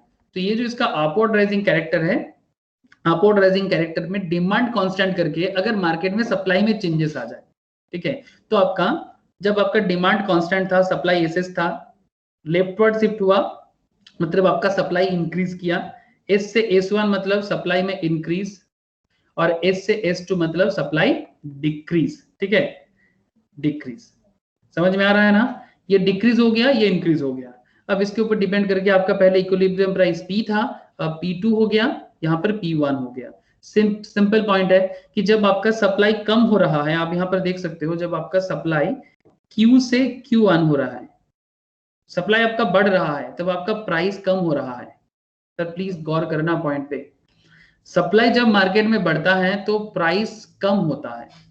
जब मार्केट में सप्लाई, जैसे कि मॉडर्न स्मार्टफोन, थोड़ा सा स्मार्टफोन में ही कॉन्सेप्ट को चेंज कर रहा हूं मैं, थोड़ा सा स्मार्टफोन में ही रहूंगा बट थोड़ा कॉन्सेप्ट चेंज करूंगा। स्मार्टफोन अंडर 5,000 6,000 ले लेते हैं। पोको एक बहुत अच्छा फोन आ रहा है मार्केट में जो बहुत सस्ता में फोन दे रहा है, मैं देख रहा था कुछ दिन से। ये देखो पोको C3, मैं बस ऐसे ही बता रहा हूँ, पोको को प्रमोशन नहीं कर रहा हूँ, मैं देख रहा था तो मैं आपके साथ बस ऐसे ही मैटर को बता रहा हूँ कि आप मुझे एक चीज बताओ, ये फोन का स्क्रीन देखो आप, मतलब आज से 5 साल 7 साल या 8 साल पहले ठीक है। 2012 के आसपास में अगर किसी के पास ऐसा फोन होता था जो 6.53 इंच का जिसका डिस्प्ले है, HD डिस्प्ले है, 3 GB का रैम है, 32 GB का रोम है, 512 GB तक एक्सपेंडेबल है, 13 megapixel camera, 2 megapixel, 2 megapixel, 5 megapixel front, 5000 megahertz battery, MediaTek hello G35 processor. मैं आपको कहना ये चाह रहा हूं कि इतना सारा चीज क्या 5,500 में मिलना आज से 10 साल पहले 10 इयर्स बैक कितना दाम हुआ होता होगा? प्लीज टेल मी सर, बहुत ही इंपॉर्टेंट कॉन्सेप्ट समझा रहे हैं आपको। 10 साल पहले 40,000 हाँ 30-40,000 है ना? Exactly sir. मेरा जो सर थे उस टाइम पे, मैं जिनके पास गाइडेंस लेता था, तो अचानक सर के पास देखे कि ऐसा बड़ा फोन सर अपने पॉकेट से निकाल रहा है। तो सर हम नहीं, क्लास में हम लोग जितना स्टूडेंट्स थे सारा का सारा उठ के, ए सर क्या फोन दिए सर, इतना बड़ा पॉकेट में नहीं आ रहा है। बोले नहीं पतला होता है। तो सर ने सबको फोन दिखाया। 2010 के 9-10 की बात कर रहा हूं मैं, ठीक है। उस टाइम पे कोई इतना बड़ा बड़ा फोन कोई देखा ही नहीं था, ठीक है। मतलब इतना मतलब आम नहीं था फोन, ठीक है। नॉर्मल डिजिटल फोन आ गया था, बट इतना बड़ा स्क्रीन टच फोन और इतना बड़ा डिस्प्ले और इतना बड़ा इसका जो फीचर्स है, तो ऐसा नहीं था। तो आप मुझे एक चीज बताओ कि ये 30-40,000 का जो फोन ऐसा फीचर्स में आज कितने में मिल रहा है? 5,500 में मिल रहा है। Due to what is the main reason? Please tell me, reason क्या है? Increase in supply. Thank you sir, increase in supply. Thank you, very thank you. आप लोग जो समझ गए मुझे बहुत अच्छा लगा कि इसका सप्लाई जो है ना हर तरह से इंक्रीज हुआ है। मतलब इसका जो भी, इसको बनाने के लिए जो भी रॉ मटेरियल्स चाहिए था वो बड़ा आसानी से मिल रहा है ना? तो इसका रॉ मटेरियल्स भी इंक्रीज हुआ है, सप्लाई। तो इनका रॉ मटेरियल सप्लाई इंक्रीज किया तो ये भी मार्केट में फोन जो बनाते हैं, चाहे पोको बनाए। एक चीज आपको बता दूं, Poco, OnePlus, Realme, I think आप लोग जानते हो, अगर नहीं जानते हो मैं बता देता हूं। OnePlus, रियलमी, पोको, Xiaomi या फिर रेडमी, ठीक है, ये सारा का सारा फोन एक ही कंपनी का है, जानते हो। सिर्फ नाम घुमा घुमा के बिजनेस करते हैं। Oppo, Vivo also, they all are belongs to single company.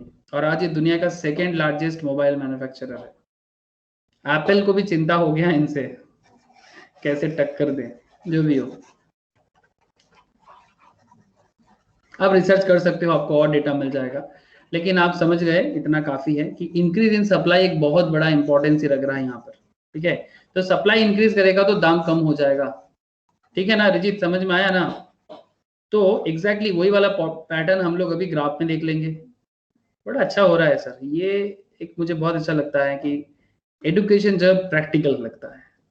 तो एग्जैक्टली दाम क्यों कम है इसका रीजन समझ में आ गया कि सप्लाई जैसे इंक्रीज किया, Q से Q1 पे आ गया, प्राइस दाम कम होके 5,500 आ गया। पहले प्राइस मानो कि 30,000 हुआ करता था, लेकिन अगर मानो कि फ्यूचर में इसका जो रॉ मटेरियल्स है इसका प्राइस बढ़ जाता है तो ऑटोमेटिकली इसका प्राइस बढ़ जाएगा और महंगा हो जाएगा। फोन 30 का फोन 50,000 में बिकेगा। ऐसा हो भी सकता है, कभी ऐसा होता भी है। अगर बाई चांस किसी कारण से जहां से रॉ मटेरियल्स मिलता है उस कंट्री के साथ हमारा वार चालू हो जाए, ऐसा प्रॉब्लम हो जाए तो मुश्किल बढ़ सकता है। जैसे अगर अचानक से चाइनीज फोन का मार्केट में आना बंद हो जाएगा, what do you think, market में फोन का प्राइस बढ़ेगा कि कम हो जाएगा? अगर चाइना से सप्लाई बंद हो जाए तो व्हाट डू यू थिंक, बढ़ जाएगा सर फोन का दाम, गारंटीड है। क्योंकि इंडिया में तो 80% से ज्यादा मार्केट तो चाइनीज फोन का ही है। ये सारा का सारा कंपनी चाइनीज ही है। अगर चाइना के साथ सच में वॉर हो जाए तो पूरा मार्केट में फोन में मतलब सर फोन का मतलब क्या बताए सर, मतलब डिमांड का इतना डिमांड होगा लेकिन सप्लाई कुछ नहीं रहेगा।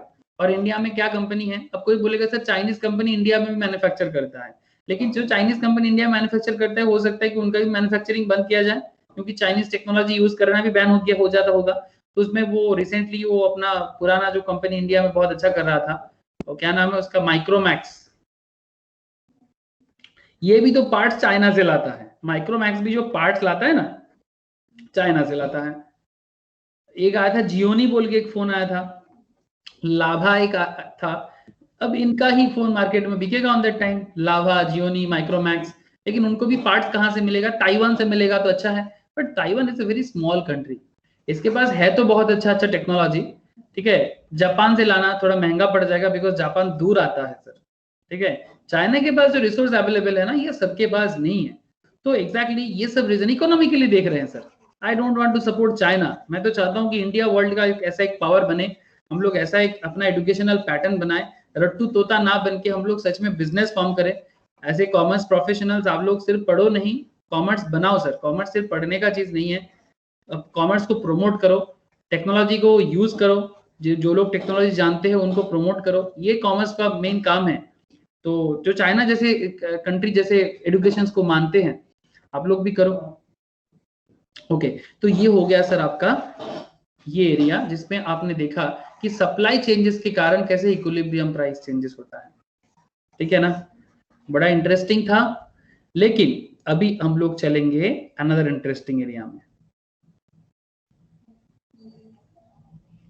अब बात करना है थर्ड पॉइंट। थर्ड पॉइंट क्या है? Simultaneous change in supply and demand. ये भी तो हो सकता है, जैसे लास्ट वाला 2 पॉइंट में हम लोग क्या कर रहे थे, एक बार डिमांड को कांस्टेंट कर रहे थे, एक बार डिमांड को कांस्टेंट करके सप्लाई को चेंज कर रहे थे, और एक बार सप्लाई को कांस्टेंट करके डिमांड को चेंज कर रहे थे। अब क्या करेंगे, सिंगल टाइम पे डिमांड एंड सप्लाई दोनों को चेंज करेंगे। हो सकता है ना ऐसा कि एट ए टाइम पे डिमांड एंड सप्लाई दोनों में चेंजेस आ जाए। तो ऐसा सिचुएशंस में कैसा होता है, ध्यान से सुन लो। इफ इंक्रीज और decrease in demand and supply both are equal, there will be no change in the equilibrium price. मतलब डिमांड में जितना चेंजेस, ये देखो डिमांड राइटवर्ड शिफ्ट हुआ है, मतलब डिमांड इंक्रीज किया है और इधर सप्लाई भी इंक्रीज किया है। ऐसा तो हो सकता है ना, जैसे स्मार्टफोन में हो रहा है ऐसा। स्मार्टफोन का दाम कम नहीं हो रहा है, आप एक चीज ख्याल किए हो क्या? कोई कोई ऐसा बोलता है कि फोन का दाम कम हो रहा है। हाँ, मैं भी कभी कभी ऐसे सोचता हूँ कि हाँ फोन का दाम कम हो रहा है, कि चलो टेक्नोलॉजिकल प्रोडक्ट्स है तो फोन का दाम कम हो जाएगा। एक चीज देखो सर, करेंटली आपके पास क्या फोन है? कोई एक जन बताना मुझे, स्नेहाशीष हेल्प मी, कि करेंटली स्नेहाशीष तेरे पास क्या फोन है और उसका क्या प्राइस है? Realme X2। Realme X2, एक सेकेंड। हाँ, Realme X2, Realme X2 कौन सा रे? ये वाला, ये X3 आ गया। तो कैसे ही देखने में क्या? ऐसा 17,000 ओके, अच्छा देख, तो तेरा स्पेसिफिकेशंस और ये स्पेसिफिकेशन मैच करता है कि नहीं? रीजन है, मैं ऐसे नहीं बता रहा हूँ, मैं फोन नहीं सेल कर रहा हूँ आज, मैं समझा रहा हूँ कुछ पॉइंट्स। कोई समझेगा कि सर फोन सेल करने बैठ गया, अरे नहीं, फोन नहीं सेल कर रहा। मैं आपको बताना चाह रहा हूँ कि लोग सोचते हैं कि मार्केट में फोन का दाम कम होते हैं, तो फोन का दाम कम होता है तो फिर अच्छा होता है ना कस्टमर्स के लिए। কালারটা আলাদা, গ্লেসিয়ার ব্লু, ওটা নয় আমার। अच्छा ठीक है, मतलब मैं एक्चुअली आपको ये समझा रहा हूँ कि एक्चुअल में आपके पॉकेट से, कंज्यूमर के पॉकेट से हर साल फोन का दाम तो कम हो रहा है, लेकिन उसके पॉकेट से ज्यादा निकलते हैं। हर साल जब वो फोन चेंज करता है ना, हर 2 साल या 1 साल छोड़ छोड़ के, वो सोचता है कि दाम तो कम हो जाएगा नेक्स्ट ईयर, दाम कम होगा उसका, लेकिन आप कम दाम वाला फोन नहीं लोगे, आप ऑटोमेटिकली ज्यादा दाम वाला लोगे, बिकॉज स्पेसिफिकेशंस के कारण। ये देखो, इसका 30 वाट का डार्ट चार्ज है, 2x2 मीमो वाईफाई एंटीना है, 1216 सुपर लीनियर स्पीकर है। ये रिलायंस डिजिटल का क्या ठीक ठाक नहीं बता रहा है। क्वालकॉम 4 मेगापिक्सल क्वाड कोर है। गोरिल्ला ग्लास क्या बता रहा है। तो बेसिकली मैं इतना ही कहना चाहूंगा आपको कि आपके पास जो फोन है, शायद नेक्स्ट बार जब आप फोन खरीदेंगे तो आप इससे बेहतर वाला खरीदेंगे, तो ऑटोमेटिकली आपने पहला फोन 17,000 में लिया, तो दूसरा फोन आप इससे कम में तो नहीं आओगे, आप 22 में शिफ्ट हो ही जाओगे। क्या मैं सही बोल रहा हूँ? Yes sir. तो अल्टीमेटली फोन का दाम कम होता है, बट उसमें कस्टमर्स में कोई इफेक्ट नहीं आता, उल्टा वो महंगाई में ही जाता है। क्या बात मानोगे? फोन का दाम कम होता है, ये एग्री है सर, 100% एग्री। मार्केट में सप्लाई बढ़ रहा है डे बाय डे, बट ये भी तो मानना पड़ेगा जैसे सप्लाई बढ़ रहा है वैसे डिमांड भी बढ़ रहा है, तो अल्टीमेटली कुछ इफेक्ट नहीं आता। अल्टीमेटली आप आज 17,000 का चीज ले रहे हो तो नेक्स्ट टाइम आप 22,000 का चीज लोगे, फिर नेक्स्ट टाइम आप 30,000 का लोगे, फिर जैसे ही आप एक कोई बड़ा बंदा बन जाओगे फिर आपके फोन पॉकेट में 1 लाख का फोन होगा, है ना। जैसे आप 30 के आसपास आ जाओगे, कोई बड़ा नौकरी आपको करोगे, चार्टर्ड बन जाओगे, कॉस्ट अकाउंटेंट बन जाओगे, CFA बन जाओगे, स्टॉक मार्केट प्रोफेशनल्स बन जाओगे, तब 1-1 लाख का फोन लेके घूमोगे, नॉर्मल बात है। तो टाइम टू टाइम आपका डिमांड बढ़ता जाता है, इट्स नॉर्मल कॉन्सेप्ट, अगर सब कुछ ठीक ठाक है तो, ठीक है। किसी किसी का डाउनग्रेडेड भी होता है, लेकिन हम लोग इकोनॉमिक्स में नेगेटिव बातें करेंगे, बट पॉजिटिव सोच के साथ ये सब सब्जेक्ट पढ़ा जाता है, नेगेटिव सोच के साथ नहीं। नेगेटिव सोच अच्छा है, जरूरी है समय के साथ, बट अच्छा नहीं है, मतलब हमेशा नेगेटिव सोचना नहीं चाहिए। तो ऑलवेज सबका अच्छा हो। 1 लाख क्यों सर, 1 करोड़ का फोन लेके घूमो, मजा आ जाएगा। ऐसा फोन जिस फोन से आप मतलब एवरीथिंग कंट्रोल कर सकते हो। ओके तो देखो यहाँ पर ग्राफिकल प्रेजेंटेशंस में थोड़ा देख लेते हैं।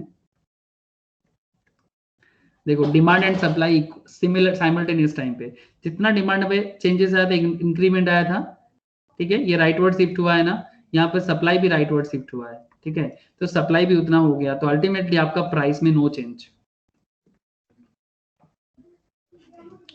अब देखो आप कि if increase in demand is more than the increase in supply, demand में चेंजेस सप्लाई से ज्यादा है, गैप देख रहे हो sir, look at the gap, demand का गैप कितना हाई है, देखो डी से D1 का गैप, और सप्लाई का चेंजेस देखो S से S1 का गैप। मतलब जितना डिमांड में चेंजेस हुआ है, डिमांड जितना बढ़ा है मार्केट में, सप्लाई उस हिसाब से नहीं बढ़ा, सप्लाई बढ़ा है बट उस हिसाब से नहीं हुआ, तो मार्केट में क्या होगा सर, मार्केट में इक्विलिब्रियम प्राइस इंक्रीज होगा या डिक्रीज करेगा? हेलो, पहले P था तब क्वांटिटी Q था, अब मार्केट में सप्लाई बढ़ा है, Q से डिमांड बढ़ा है, Q से Q1, but supply as such नहीं बढ़ा। तो जब क्वांटिटी जिस हिसाब से डिमांड आपका देखो इंक्रीज हुआ है, D से D1 पे शिफ्ट हुआ है, सप्लाई S से S1 में शिफ्टिंग देखो बहुत ही छोटा पोर्शन में, तो प्राइस इक्विलिब्रियम प्राइस आपका बढ़ जाएगा, P से P1 हो जाएगा, बिकॉज सप्लाई चेंजेस नहीं हुआ ना उतना। लेकिन बहुत सारा लोग, अब इसमें क्या होता है ना, मतलब हाई अमाउंट, मतलब very large amount of persons chasing the very few goods, मतलब मार्केट में प्रोडक्ट कम है लेकिन बहुत सारा लोग उसको डिमांड कर रहे हैं, तो ऑटोमेटिकली प्रोडक्ट प्राइस क्या हो जाएगा, इंक्रीज हो जाएगा। Is this point clear? Hello, is this point clear कि दाम जब आपका डिमांड जब ज्यादा होगा और सप्लाई जब कम होगा तो इक्विलिब्रियम प्राइस इंक्रीज करेगा। क्लियर है ना? सर सिमिलरली सप्लाई बहुत ज्यादा है मार्केट में, सप्लाई मार्केट में बहुत ज्यादा है लेकिन डिमांड उस हिसाब से बहुत लो है, बहुत सप्लाई है बट डिमांड उस हिसाब से काफी लो है, तब आपका इक्विलिब्रियम प्राइस लो हो जाएगा। ठीक है, ये होता है concept, this is the concept. तो जैसे कि नोकिया का बात कर रहे थे, नोकिया का बिजनेस मॉडल भी इसीलिए खराब हो गया बिकॉज नोकिया जिस टेक्नोलॉजिकल फोन बनाता था, देखो सर आज नोकिया आज भी स्मार्टफोन बनाते हैं, स्मार्टफोन नोकिया आज भी बना रहे हैं। अगर मैं आपको नोकिया का फोन में लेके चलूं, नोकिया का एक फोन आपने देखा ये वाला, ये भी नोकिया का फोन है ना, दिस इज ऑल्सो नोकिया का फोन। एक टाइम पे पूरा मार्केट में ऐसा ही फोन बहुत अच्छा लोग लेते थे और इसका डिमांड भी बहुत हाई था। बट अगर मैं आपको शो करूं रिसेंट नोकिया का क्या फोन चल रहा है, कोई आइडिया नोकिया स्मार्टफोन का?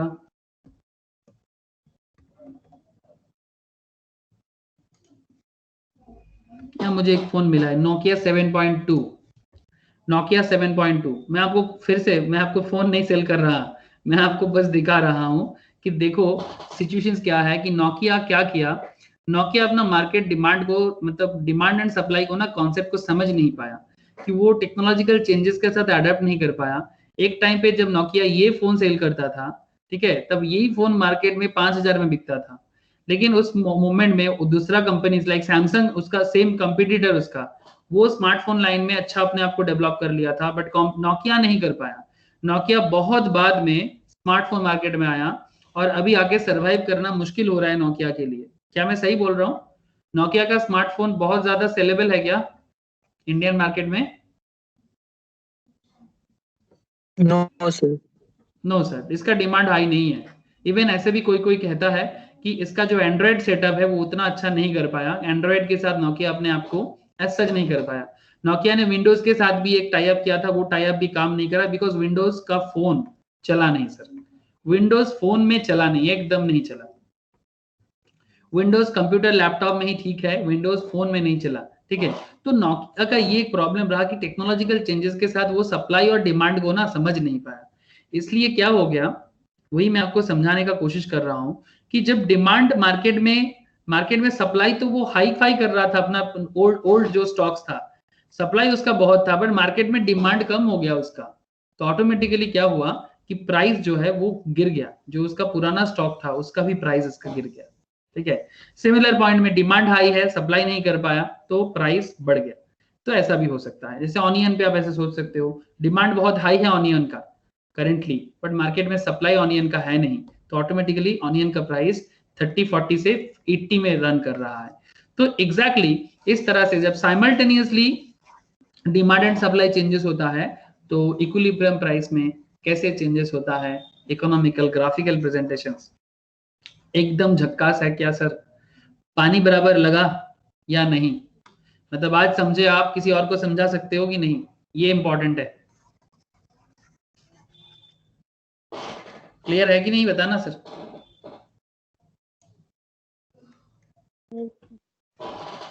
समरी देख लो फटाफट, summary of effect of equilibrium price and equilibrium quantity due to change in demand and supply. इतना देर से जो पढ़े उसका समरी देख लो। जब आपका डिमांड इंक्रीज कर रहा है या फिर डिमांड डिक्रीज कर रहा है तब आपका change in equilibrium price, demand high तो आपका इक्विलिब्रियम प्राइस भी हाई हो सकता है, डिमांड लो तो इक्विलिब्रियम प्राइस लो हो जाएगा। डिमांड आपका अच्छा इक्विलिब्रियम क्वांटिटी भी हाई हो जाएगा और इक्विलिब्रियम क्वांटिटी लो भी हो जाएगा जैसे एज पर डिमांड। सेकंड में आपका सप्लाई का है, चेंज इन सप्लाई हाई हो रहा है, मतलब इंक्रीज इन, मतलब positive increase in supply, negative supply, ठीक है, उसके ऊपर डिपेंड करके आपका इक्विलिब्रियम प्राइस, ये इंक्रीज सप्लाई इंक्रीज करेगा तो आपका इक्विलिब्रियम प्राइस लो हो जाएगा, ज्यादा सप्लाई और उस पॉइंट में अगर आपका क्वांटिटी भी बढ़ जाएगा तो ऑटोमेटिकली आपका इक्विलिब्रियम प्राइस लो हो जाएगा। आपने ये पहले ही समझ चुका, आपको बस एक बार फिर से गो थ्रू करके इसके साथ इसको देख लेना है। और लास्ट में हम लोग ये थर्ड पॉइंट में साइमल्टेनियस चेंज देखा कि जब percentage delta demand and percentage delta supply equal है तब नो चेंज इन प्राइस, जब percentage delta demand is greater than percentage delta supply तो फिर आपका प्राइस इंक्रीज करेगा, क्वांटिटी भी इंक्रीज करेगा, percentage delta demand and percentage delta supply उससे कम है तो फिर इसमें प्राइस कम हो जाएगा और क्वांटिटी आपका इंक्रीज कर जाएगा। ये सब आपने देख चुका सर, बस क्या है ना, ये समरेटिकली एक प्रेजेंटेशन है जिसमें आपको equilibrium price and equilibrium quantity का इतना देर से हम लोग जो बके जा रहे हैं इतना सारा पॉइंट्स, उसका एक ओवरऑल समरी आपका है।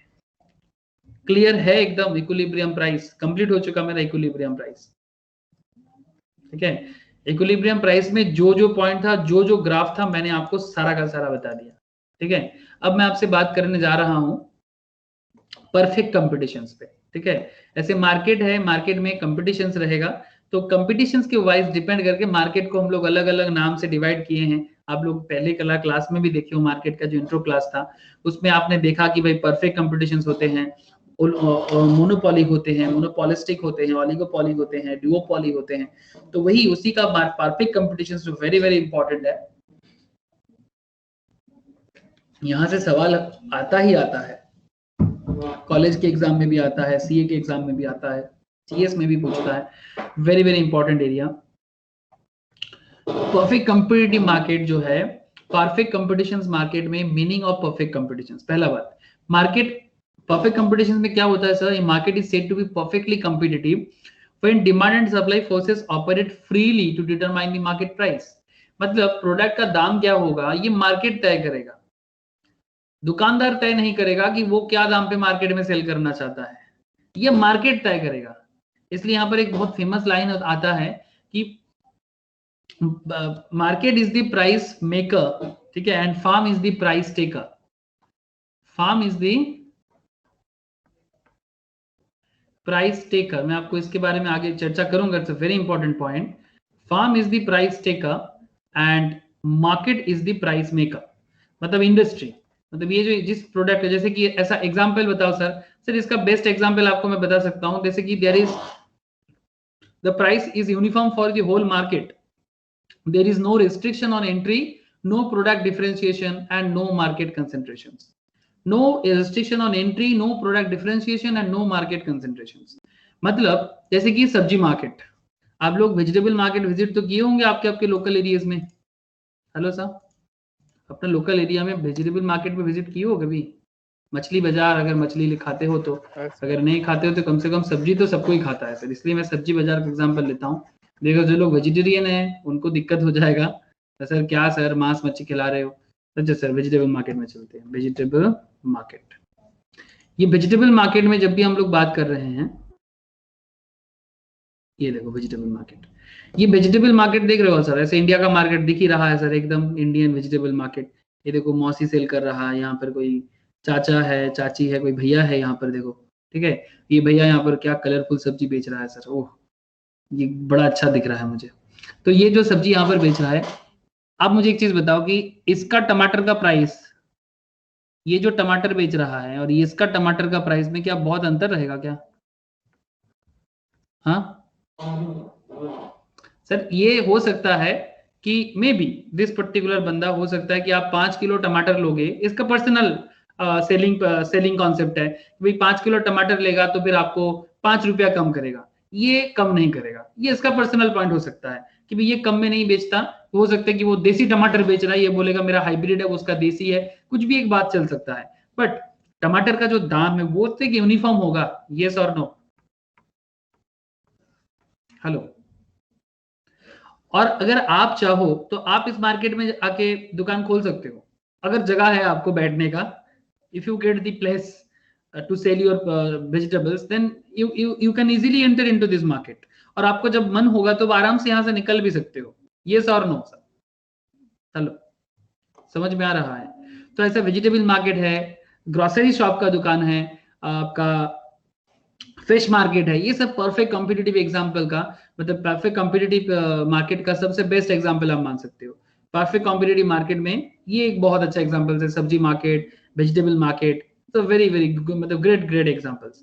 तो पॉइंट क्या है, व्हाट इज द कैच? तो आपको बेसिकली देखो सर, आप रटो मत, हाँ आप इसको ना रटो मत, आप एक बार ना इसको बस लिखो, और लिखते हुए समझते हुए लिखो, तो देखो एकदम पानी हो जाएगा। A market is said to be perfectly competitive when demand and supply forces operate freely to determine the market price. अब यहाँ पर दुकानदार तय थोड़ी ना करेगा कि मैं अपना टमाटर 100 रुपए किलो बेचूंगा। इसका मन हो गया एक दिन, कुछ समझ रहे हो ना, इस बंदे का मन हो गया कि ये आज ये पालक का सब्जी बेच रहा है, देख रहे हो, पालक और धनिया पत्ता बेच रहा है। सर आप लोग पहचान जाते हो ना सर, ये धनिया पत्ता है, ये पालक का साग है, ये मूला बेच रहा है। तो ये सोच रहा है कि मेरा मूला बेस्ट है मार्केट का, मैं 100 रुपीज किलो बेचूंगा, तो क्या इसका सेल होगा?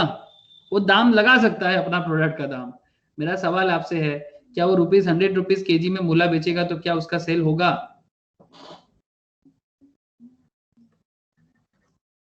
हेलो, कहाँ हो आप लोग, बताना सर। नहीं सेल होगा ना सर, बिकॉज ये मूला का दाम मार्केट तय कर देता है। ये जब भी मार्केट में होलसेल्स में लाया जाता है ना, तो एक बेसिक मार्जिन 10%, 5%, 10% का मार्जिन रहता है इस तरह का बिजनेस पे, because regular day to day business है ना। तो ये चाहने से ही ये 100 रुपीज केजी नहीं कर सकता। अगर मार्केट में 70 रुपीज केजी चल रहा है ना, तो इसे भी 70-72 के आसपास ही रखना पड़ेगा। तो ये मार्केट डिसाइड करता है कि ये प्रोडक्ट क्या दाम रहेगा, फिर उसी में इसको मार्जिन मिल जाएगा, बिकॉज ये सबका है, ये सबका जगह है, यहाँ पर अपना झंडा नहीं गाड़ सकते आप, ठीक है। तो आपका सप्लाई ज्यादा हो सकता है, बट आप मार्केट का कॉन्सेप्ट समझ रहे हो ना परफेक्ट कॉम्पिटिशन में। तो अगर ये समझ गए ना, तो कैरेक्टर बड़ा आसान है, इसका कैरेक्टर बहुत पूछता है कि परफेक्ट कॉम्पिटिशन में कैरेक्टर क्या क्या होता है। First of all, large number of buyer and sellers होते हैं। प्रोडक्ट एक तरह का होता है, सब्जी मार्केट में सब्जी, मछली मार्केट में मछली, ठीक है, फिश चिकन मार्केट में चिकन, ऐसा ही होता है। मार्केट का फ्री एंट्री एंड एग्जिट है, मतलब जो मार्केट में दुकानदार होते हैं वो इजीली एंट्री भी ले सकते हैं, उसका इजी एंट्री होता है और इजीली वो मार्केट से निकल भी सकता है, समझ रहे हो ना। तो फ्री एंट्री एंड एग्जिट का एक कॉन्सेप्ट इधर काम करता है। परफेक्ट नॉलेज होते हैं सबका, मतलब जो बायर है एंड जो सेलर है वो दोनों जानते हैं मार्केट में क्या चल रहा है, सबको पता है, छुपाने का कोई जगह ही नहीं है। एक दुकानदार से छुपाओगे तो क्या 50 दुकानदार भी आपको झूठ बोलेगा, नहीं ना। तो मार्केट झूठ, यहाँ पर मार्केट में कोई झूठ झाट नहीं चलेगा, ठीक है। ये आपको परफेक्ट नॉलेज मिल ही जाएगा, बिकॉज 2 दिन घूम के आओ, पूरा मार्केट का नॉलेज मिल जाएगा। आप नया नया जाओगे तो लूटोगे सर अगर आप बोका बनोगे तो लूटोगे। जैसे मैं बहुत लूटता हूँ, मुझे दुकानदार लोग बहुत लूटते हैं, क्योंकि माना है उतना मार्केट सर्वे नहीं करता। एक दुकानदार पकड़ लेता हूँ, उसी के पास जाके बैग रखता हूँ, ठीक है। जब भी कोलकाता में सुबह सुबह मॉर्निंग में जाता हूँ ना, एक ही दुकानदार के पास जाता हूँ और दुकानदार के पास जाके उसी को बोलता हूँ कि भाई मेरा बैग में जो भी है ये चाहिए दे दो, तो लूटता ही है मुझे पूरा पता चलता है। लेकिन क्या है ना, मैं वो पूरा घूम के मार्केट करना जाऊंगा ना, तो फिर स्टूडेंट आके बैठे रहते हैं क्लास में तो ये दिक्कत हो जाता है मुझे, और थोड़ा जल्दी जाना पड़ता है, लेकिन मैं लेट हो जाता हूँ हमेशा, तो दैट्स वाई मैं लूटता हूँ, बहुत लूटता हूँ मैं। तो 400 का चीज मुझे 500 में दिया देता है, हमेशा 100 रुपीज का लॉस में चलता हूँ सब्जी मार्केट में। Not a good thing sir, आप ही इकोनॉमिक्स पढ़ा रहे हो और आप ही लूट जाते हो, ये कोई बात हुआ सर? थोड़ा सच्चाई बोल दिया तो क्या जान ले लोगे? ओके अच्छा, परफेक्ट नॉलेज, परफेक्ट मोबिलिटी, ये मार्केट हमेशा चलता है, मोबिलिटी है। Perfect competitive market, factors of production sir completely mobile. Mobile का मतलब आपके कान वाला मोबाइल नहीं, जो चलता रहता है उसको मोबाइल कहते हैं। मोबाइल लगाते हैं ना सर, गाड़ी में मोबाइल लेते हैं, बिकॉज वो मतलब गाड़ी को चलाने में हमेशा एक्टिव रखता है। Buyers have no preference between different sellers and as different units of commodity offered for sale. Also sellers are quite indifferent as whom they sell, ठीक है। तो ऑलवेज मार्केट चलता रहता है, प्राइस यूनिफॉर्म होता है, मतलब एक अच्छा गवर्नमेंट का रिस्ट्रिक्शन ज्यादा कुछ नहीं होता कि भाई ये नहीं बैठ सकता, वो नहीं बैठ सकता। गवर्नमेंट एक सबके लिए इक्वल मौका रखा है, जिसको मने बैठ जाओ भाई, सब्जी दुकान ठेला लगा के बैठ जाओ, जगह नहीं है तो सरकार कुछ नहीं बोलेगा इंडिया में आपको। बस हाँ, लोकल पार्टीज वगैरह में लोकल दलाल लोग होते हैं ना, उस पे थोड़ा दिक्कत करता है, थोड़ा बहुत पैसा दे दो, वो भी आपको कहीं ना कहीं जगह दे ही देगा। अगर कोई नहीं है तो आप आराम से बैठ सकते हो, लोकल डिमांड में आपको ऐसी दुकान मिल जाएगा। ये पॉइंट में ध्यान देना, industry is price maker and firm is price taker, please point to be noted. The industry will decide the price on the equilibrium point where market demand is equal to market supply and each firm will accept the price decided by the market. So we can say that industry is price maker and farm is price taker. Sir इस particular point पे कोई सवाल है तो कर सकते हो। मैंने ऑलरेडी समझाया आपको कि क्यों ऐसा होता है कि परफेक्ट कॉम्पिटिशंस में इंडस्ट्री मतलब सर, जैसे इंडस्ट्री का मतलब जैसे बॉलीवुड एक इंडस्ट्री है, बोलते हैं ना sir, film industry. Hello Vishwajeet, Nikita, Pragati, समझ में आ रहा है ना? जैसे बॉलीवुड एक इंडस्ट्री है, तो वेजिटेबल मार्केट भी तो एक इंडस्ट्री है। एम आई राइट और रॉन्ग?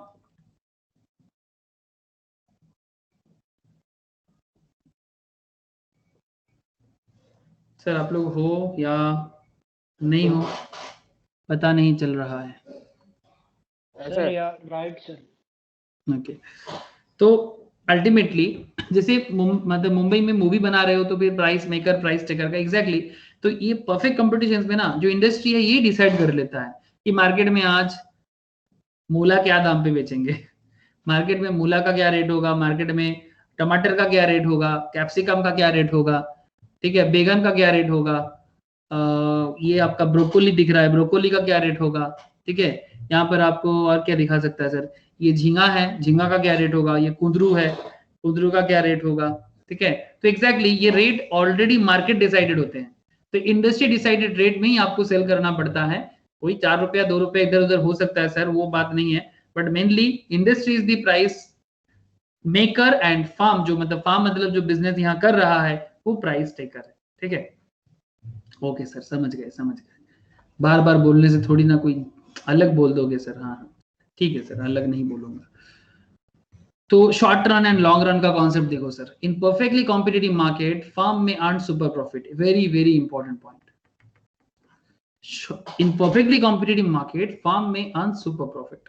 शॉर्ट टर्म में ना आप सुपर प्रॉफिट बना सकते हो, but normal profit, short term में आप सुपर प्रॉफिट भी बना सकते हो, नॉर्मल प्रॉफिट भी बना सकते हो, लॉस भी खा सकते हो, but in the long run firm will earn just normal profit. In the long run, the LAR मतलब long run average revenue equals to long run marginal revenue equals to price equals to long run marginal cost equals to long run average cost, and there will be optimum allocation of resources because output will be produced at minimum cost. Sir कहना क्या चाहते हो? Sir कहना यही चाहते हैं। Very very important line. एक चीज मुझे बताओ, सपोज मानो कि इसमें से ये जो दुकानदार है, ये मानो कि फर्स्ट टाइम दुकान दिया है, ये वाला, ये बंदा जो है ना, ये मानो फर्स्ट टाइम दुकान दिया है। तो इसने जस्ट से फॉर एग्जांपल, अच्छा चलो ये थोड़ा छोटा दुकानदार दिख रहा है, ये वाला, ये थोड़ा ज्यादा लेके बैठा है। मानो कि ये दुकानदार फर्स्ट टाइम दुकान लगाया है, और फर्स्ट टाइम दुकान लगा के, अच्छा बता सकते हो इसमें कितना रुपए का मार्केट होगा? ये कितना अमाउंट का मार्केट है? कोई आइडिया है किसी का? एनी आइडिया कि सर ये जो सामान यहाँ पर दिख रहा है, ये कितना अमाउंट देके एक दिन में बैठा है? ये 4 दिन के सेल हो जाएगा सर, नहीं तो ये खराब हो जाएगा। मैक्सिमम 4 दिन का माल है ये। कितना प्रोडक्ट है, कितना दाम का प्रोडक्ट हो सकता है? किसी का आइडिया है? मैं बस आइडिया लेना चाहता हूं, बताओ ना। Hello sir 40-50,000। Very good sir, good idea. 30 से लेके 40,000 का ऐसा ही मार्केट का होगा ये।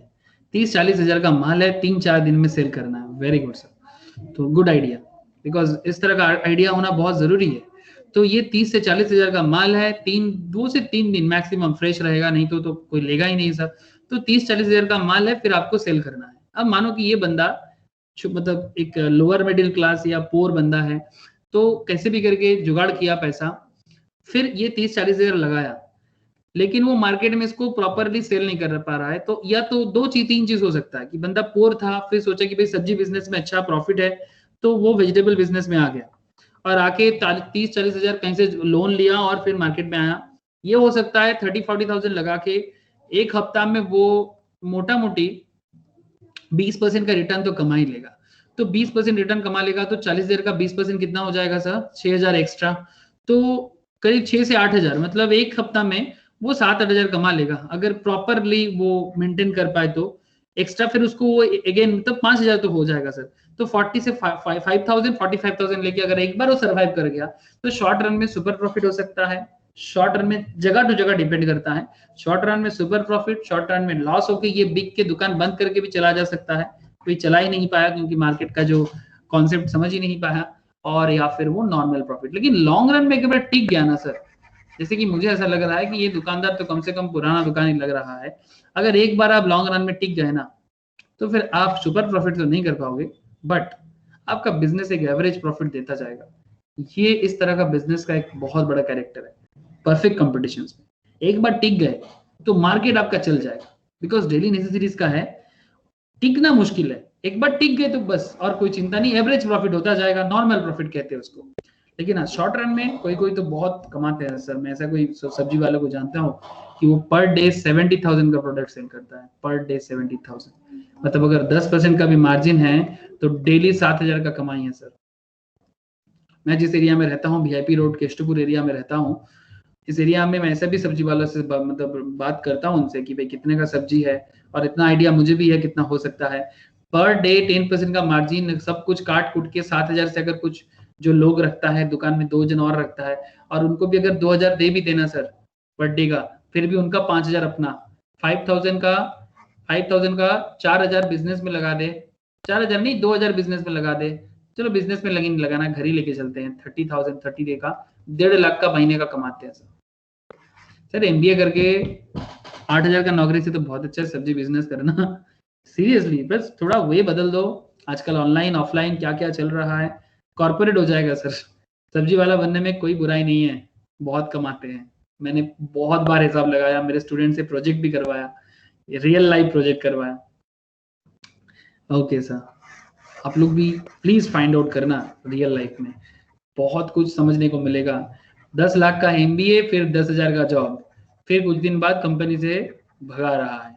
उससे बेहतर है कि भाई एक सब्जी का ऑनलाइन शॉप खोलो, प्रॉपर डिलीवरी वैन बनाओ और बिजनेस लगाओ। 1.5 लाख क्या से 1.5 करोड़ भी आ सकता है, बट प्रॉपर मैनेजमेंट होना जरूरी है। नॉलेज सबसे बड़ा चीज, आपको किसी भी चीज पे नॉलेज होना जरूरी है। मैं आपको सब्जी वाला नहीं बनने के लिए बोल रहा हूँ, बस एक क्या हो ना, वो स्वैग बोल के एक आजकल वर्ड चलता है, सुने होंगे सर आप लोग। स्वैग, स्वैग का मतलब क्या है?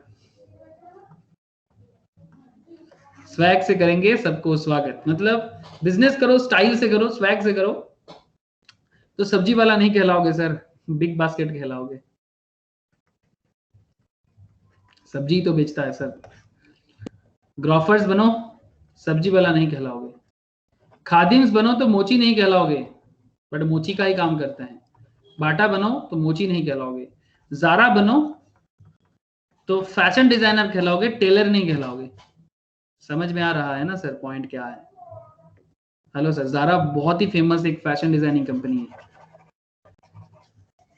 बस आप किस तरह से बनोगे उस पर डिपेंड करता है। ओके सर, हो गया सर बाहरी ज्ञान। चलो पढ़ाओ सर, पॉइंट बताओ। तो शॉर्ट रन लॉन्ग रन समझ में आया। तो एक चीज ध्यान रखना, जब लॉन्ग रन में परफेक्ट कॉम्पिटिटिव मार्केट टिक जाता है ना, तो long run average revenue, long run marginal revenue, price और long run marginal cost, average cost सब इक्वल होते हैं और वो ऑटोमेटिकली एक ऑप्टिमम कॉस्ट स्ट्रक्चर के अंदर आ जाते हैं और बिजनेस ऑटोमेटिक सर्वाइव करते हैं। सुपर प्रॉफिट कभी नहीं करेगा।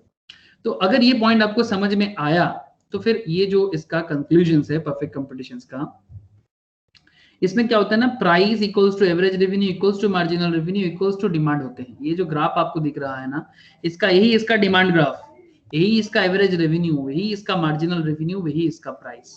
लॉन्ग रन में, जब भी लॉन्ग रन में एक परफेक्टली कॉम्पिटिटिव मार्केट में कोई दुकानदार टिक जाए तो उसका average price, average revenue, marginal revenue और डिमांड का सेम हो जाता है। ठीक है, लेकिन कुछ पॉइंट जैसे कि ये पॉइंट कि अगर कॉस्ट और रेवेन्यू सेम हो जाए, जैसे कुछ पॉइंट यहाँ पर आपको ऐसा लगेगा कि सर ये तो ठीक नहीं लग रहा है कि अगर कॉस्ट और रेवेन्यू इक्वल हो जाएगा तो फिर बिजनेस सर्वाइव कैसे करेगा, है ना सर? क्या कॉस्ट रेवेन्यू एक होना चाहिए या फिर रेवेन्यू ज्यादा होना चाहिए? Please tell me. Sir revenue ज्यादा होना चाहिए, है ना? तो इस सर्वाइव नहीं कर पाएगा।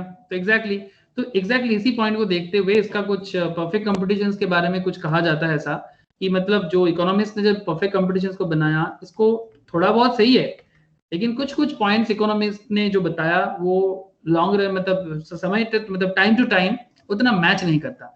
जैसे परफेक्ट कॉम्पिटिशन मार्केट एक myth because at the assumptions, कुछ असम्पशंस गलत है जो समय के साथ समझ में आता है कि भाई कुछ असम्पशंस ऐसा ठीक नहीं है, ऐसा मार्केट रियल लाइफ में कॉस्ट या रेवेन्यू सब इक्वल हो जाएगा तो फिर कैसे सर्वाइव करेगा? मतलब कहीं ना कहीं उसका रेवेन्यू ज्यादा होगा तभी सर्वाइव करेगा। तो कुछ पॉइंट में उसका क्रिटिकल पॉइंट है, मतलब क्रिटिसाइज भी हो सकता है, बट हाँ अगर ये सब पॉइंट नहीं आता तो फिर बिजनेस मॉडल चेंजेस ना होता। जैसे कि but we can take some examples of agriculture and share market. Share market में भी ऐसे ही कॉन्सेप्ट, शेयर मार्केट भी परफेक्ट कंपटीशन मार्केट है। Farms and industry demand curve. In perfect competitions, farms demand curve will be horizontal demand curve, but industry demand curve will be negative slope.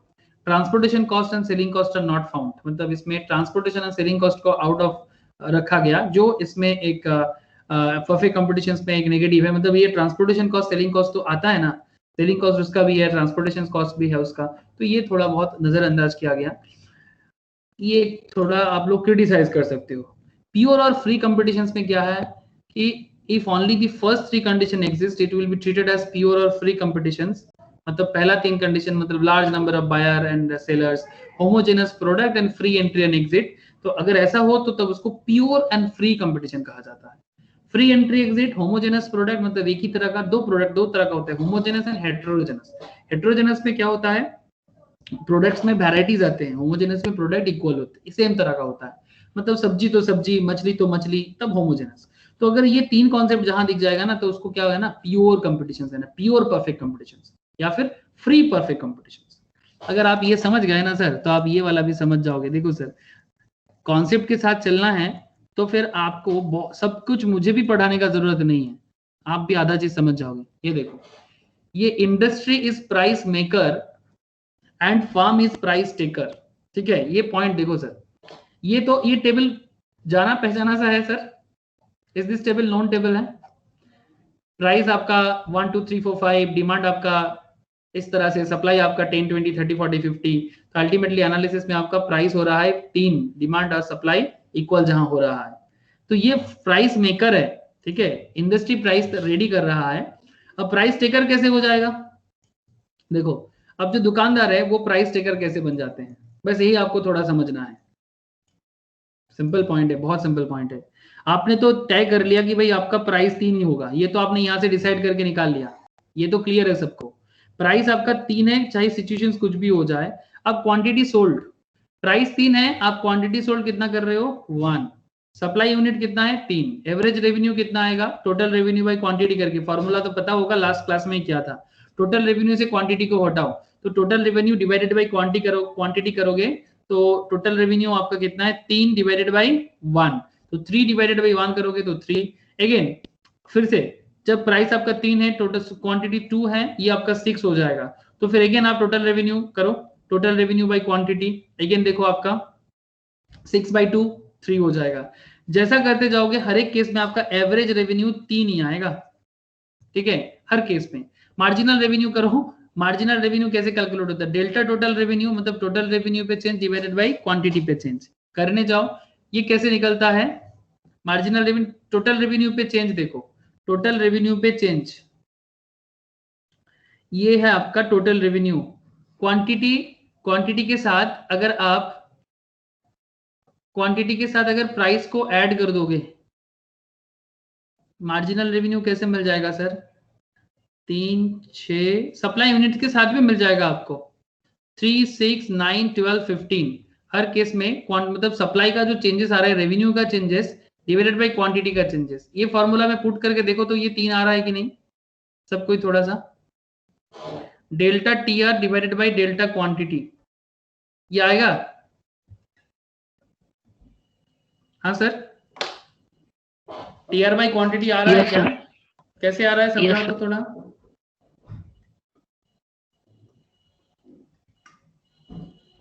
Vishwajeet समझा दे।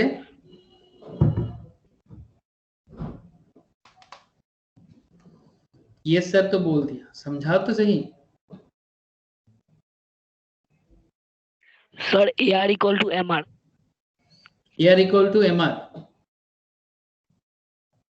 ठीक है, मतलब ये परफेक्ट कॉम्पिटिशन्स है ना, तो परफेक्ट कॉम्पिटिशन्स में क्या होता है, AR equals to MR equals to TR सब इक्वली होते हैं, तो इसका एवरेज रेवेन्यू और टोटल रेवेन्यू सेम माना जा रहा है, तो exactly that is the reason कि यहाँ पर अगर आप टोटल रेवेन्यू का चेंजेस कितना आ रहा है यहाँ पर 3, ठीक है, और क्वांटिटी का चेंजेस अगर आप देखो तो 1 है, 1 2 3 4 5, तो हर केस में आपका ये परफेक्ट कंपटीशन है ना, परफेक्ट कंपटीशंस में आपने अभी तो देखा कि इसका एवरेज रेवेन्यू मार्जिनल रेवेन्यू सब इक्वल होता है, तो अगर आप average revenue marginal revenue total revenue सब इक्वली होता है परफेक्ट कंपटीशंस में, तो आप 3/1 करो तो आपका 3 ही आता है, तो इसलिए टोटल रेवेन्यू का चेंजेस और क्वांटिटी का चेंजेस मिलके अल्टीमेटली इसका मार्जिनल रेवेन्यू भी 3 ही आ रहा है हर केस में, तो दैट्स व्हाई ये प्राइस टेकर है, ये कुछ नहीं कर सकता, जो फार्म में बिजनेस कर रहा है ना, मतलब जो सब्जी वाले लोग हैं वो कुछ नहीं कर सकता। ये देखो अब ग्राफ देखो आप, ये तो समझ ही गए सर ये 3 कैसे आया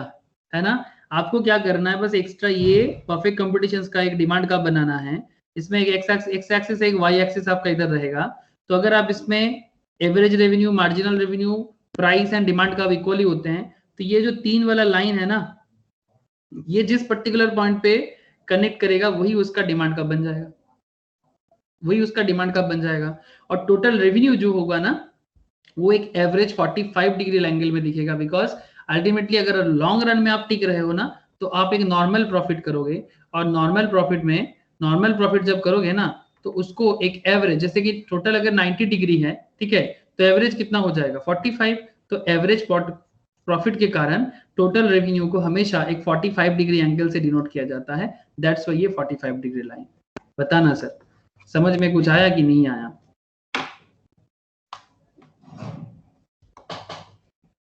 समझ में आया कि industry is price maker and firm is price taker वाला पॉइंट क्लियर एकदम है कि नहीं है,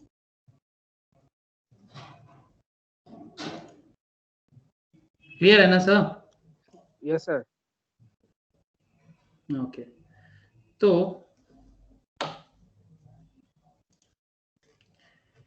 अल्टीमेटली आपने वो सब चीज देख लिया। नेक्स्ट क्लास में हम लोग क्या करेंगे, इसी short run and long run का इक्विलिब्रियम पॉइंट में कुछ और बात करेंगे, फिर हम लोग इक्विलिब्रियम फार्म का जो normal profit and abnormal profit में जो पॉइंट्स है उसमें थोड़ा बात करेंगे, परफेक्ट कॉम्पिटिशंस में और कुछ पॉइंट है, सप्लाई के साथ भी कुछ पॉइंट है वो देख लेंगे, फिर मोनोपोली एंड ओलिगोपोली पे कुछ पॉइंट्स है वो करके हम लोग का मार्केट कंप्लीट हो जाएगा। ठीक है, तो आज का क्लास आई होप आप लोगों को समझ में आया।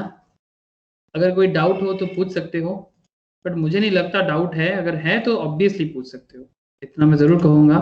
If anyone have any doubt regarding price equilibrium, perfect competitions, any doubt पूछ लो sir. Any doubt sir? Okay अच्छा, एक चीज जैसे कि मैं बोल रहा था कि क्योंकि मेरे यहाँ पर इलेक्ट्रिसिटीज का थोड़ा प्रॉब्लम चल रहा है, तो कमिंग वीक्स में हो सकता है थोड़ा क्लास जो लाइव क्लास है वो रिकॉर्डेड आपको शेयर किया जाए। तो क्योंकि वो क्या होता है ना, टाइमिंग के साथ मैच नहीं होता, तो हम लोग रिकॉर्डेड क्लास आपको प्रोवाइड कर रहे हैं। तो प्लीज रिस्पॉन्सिबिलिटी के साथ रिकॉर्डेड क्लास जिसका रिविजन है वो रिविजन करना, जिसका फर्स्ट टाइम है वो ऑब्वियसली कर लेना सर। ठीक है, तो क्लास टाइमिंग में ही आपको मिल जाएगा, तो प्लीज कर लेना। ठीक है, तो और जो जब लाइव होगा तो आपको पता चल ही जाएगा, तो लाइव नहीं होगा तो हम लोग अलग से आपको लिंक शेयर कर देंगे, बट सर रखना मत। ठीक है, कर लेना क्लास जो है। ठीक है, ओके सर।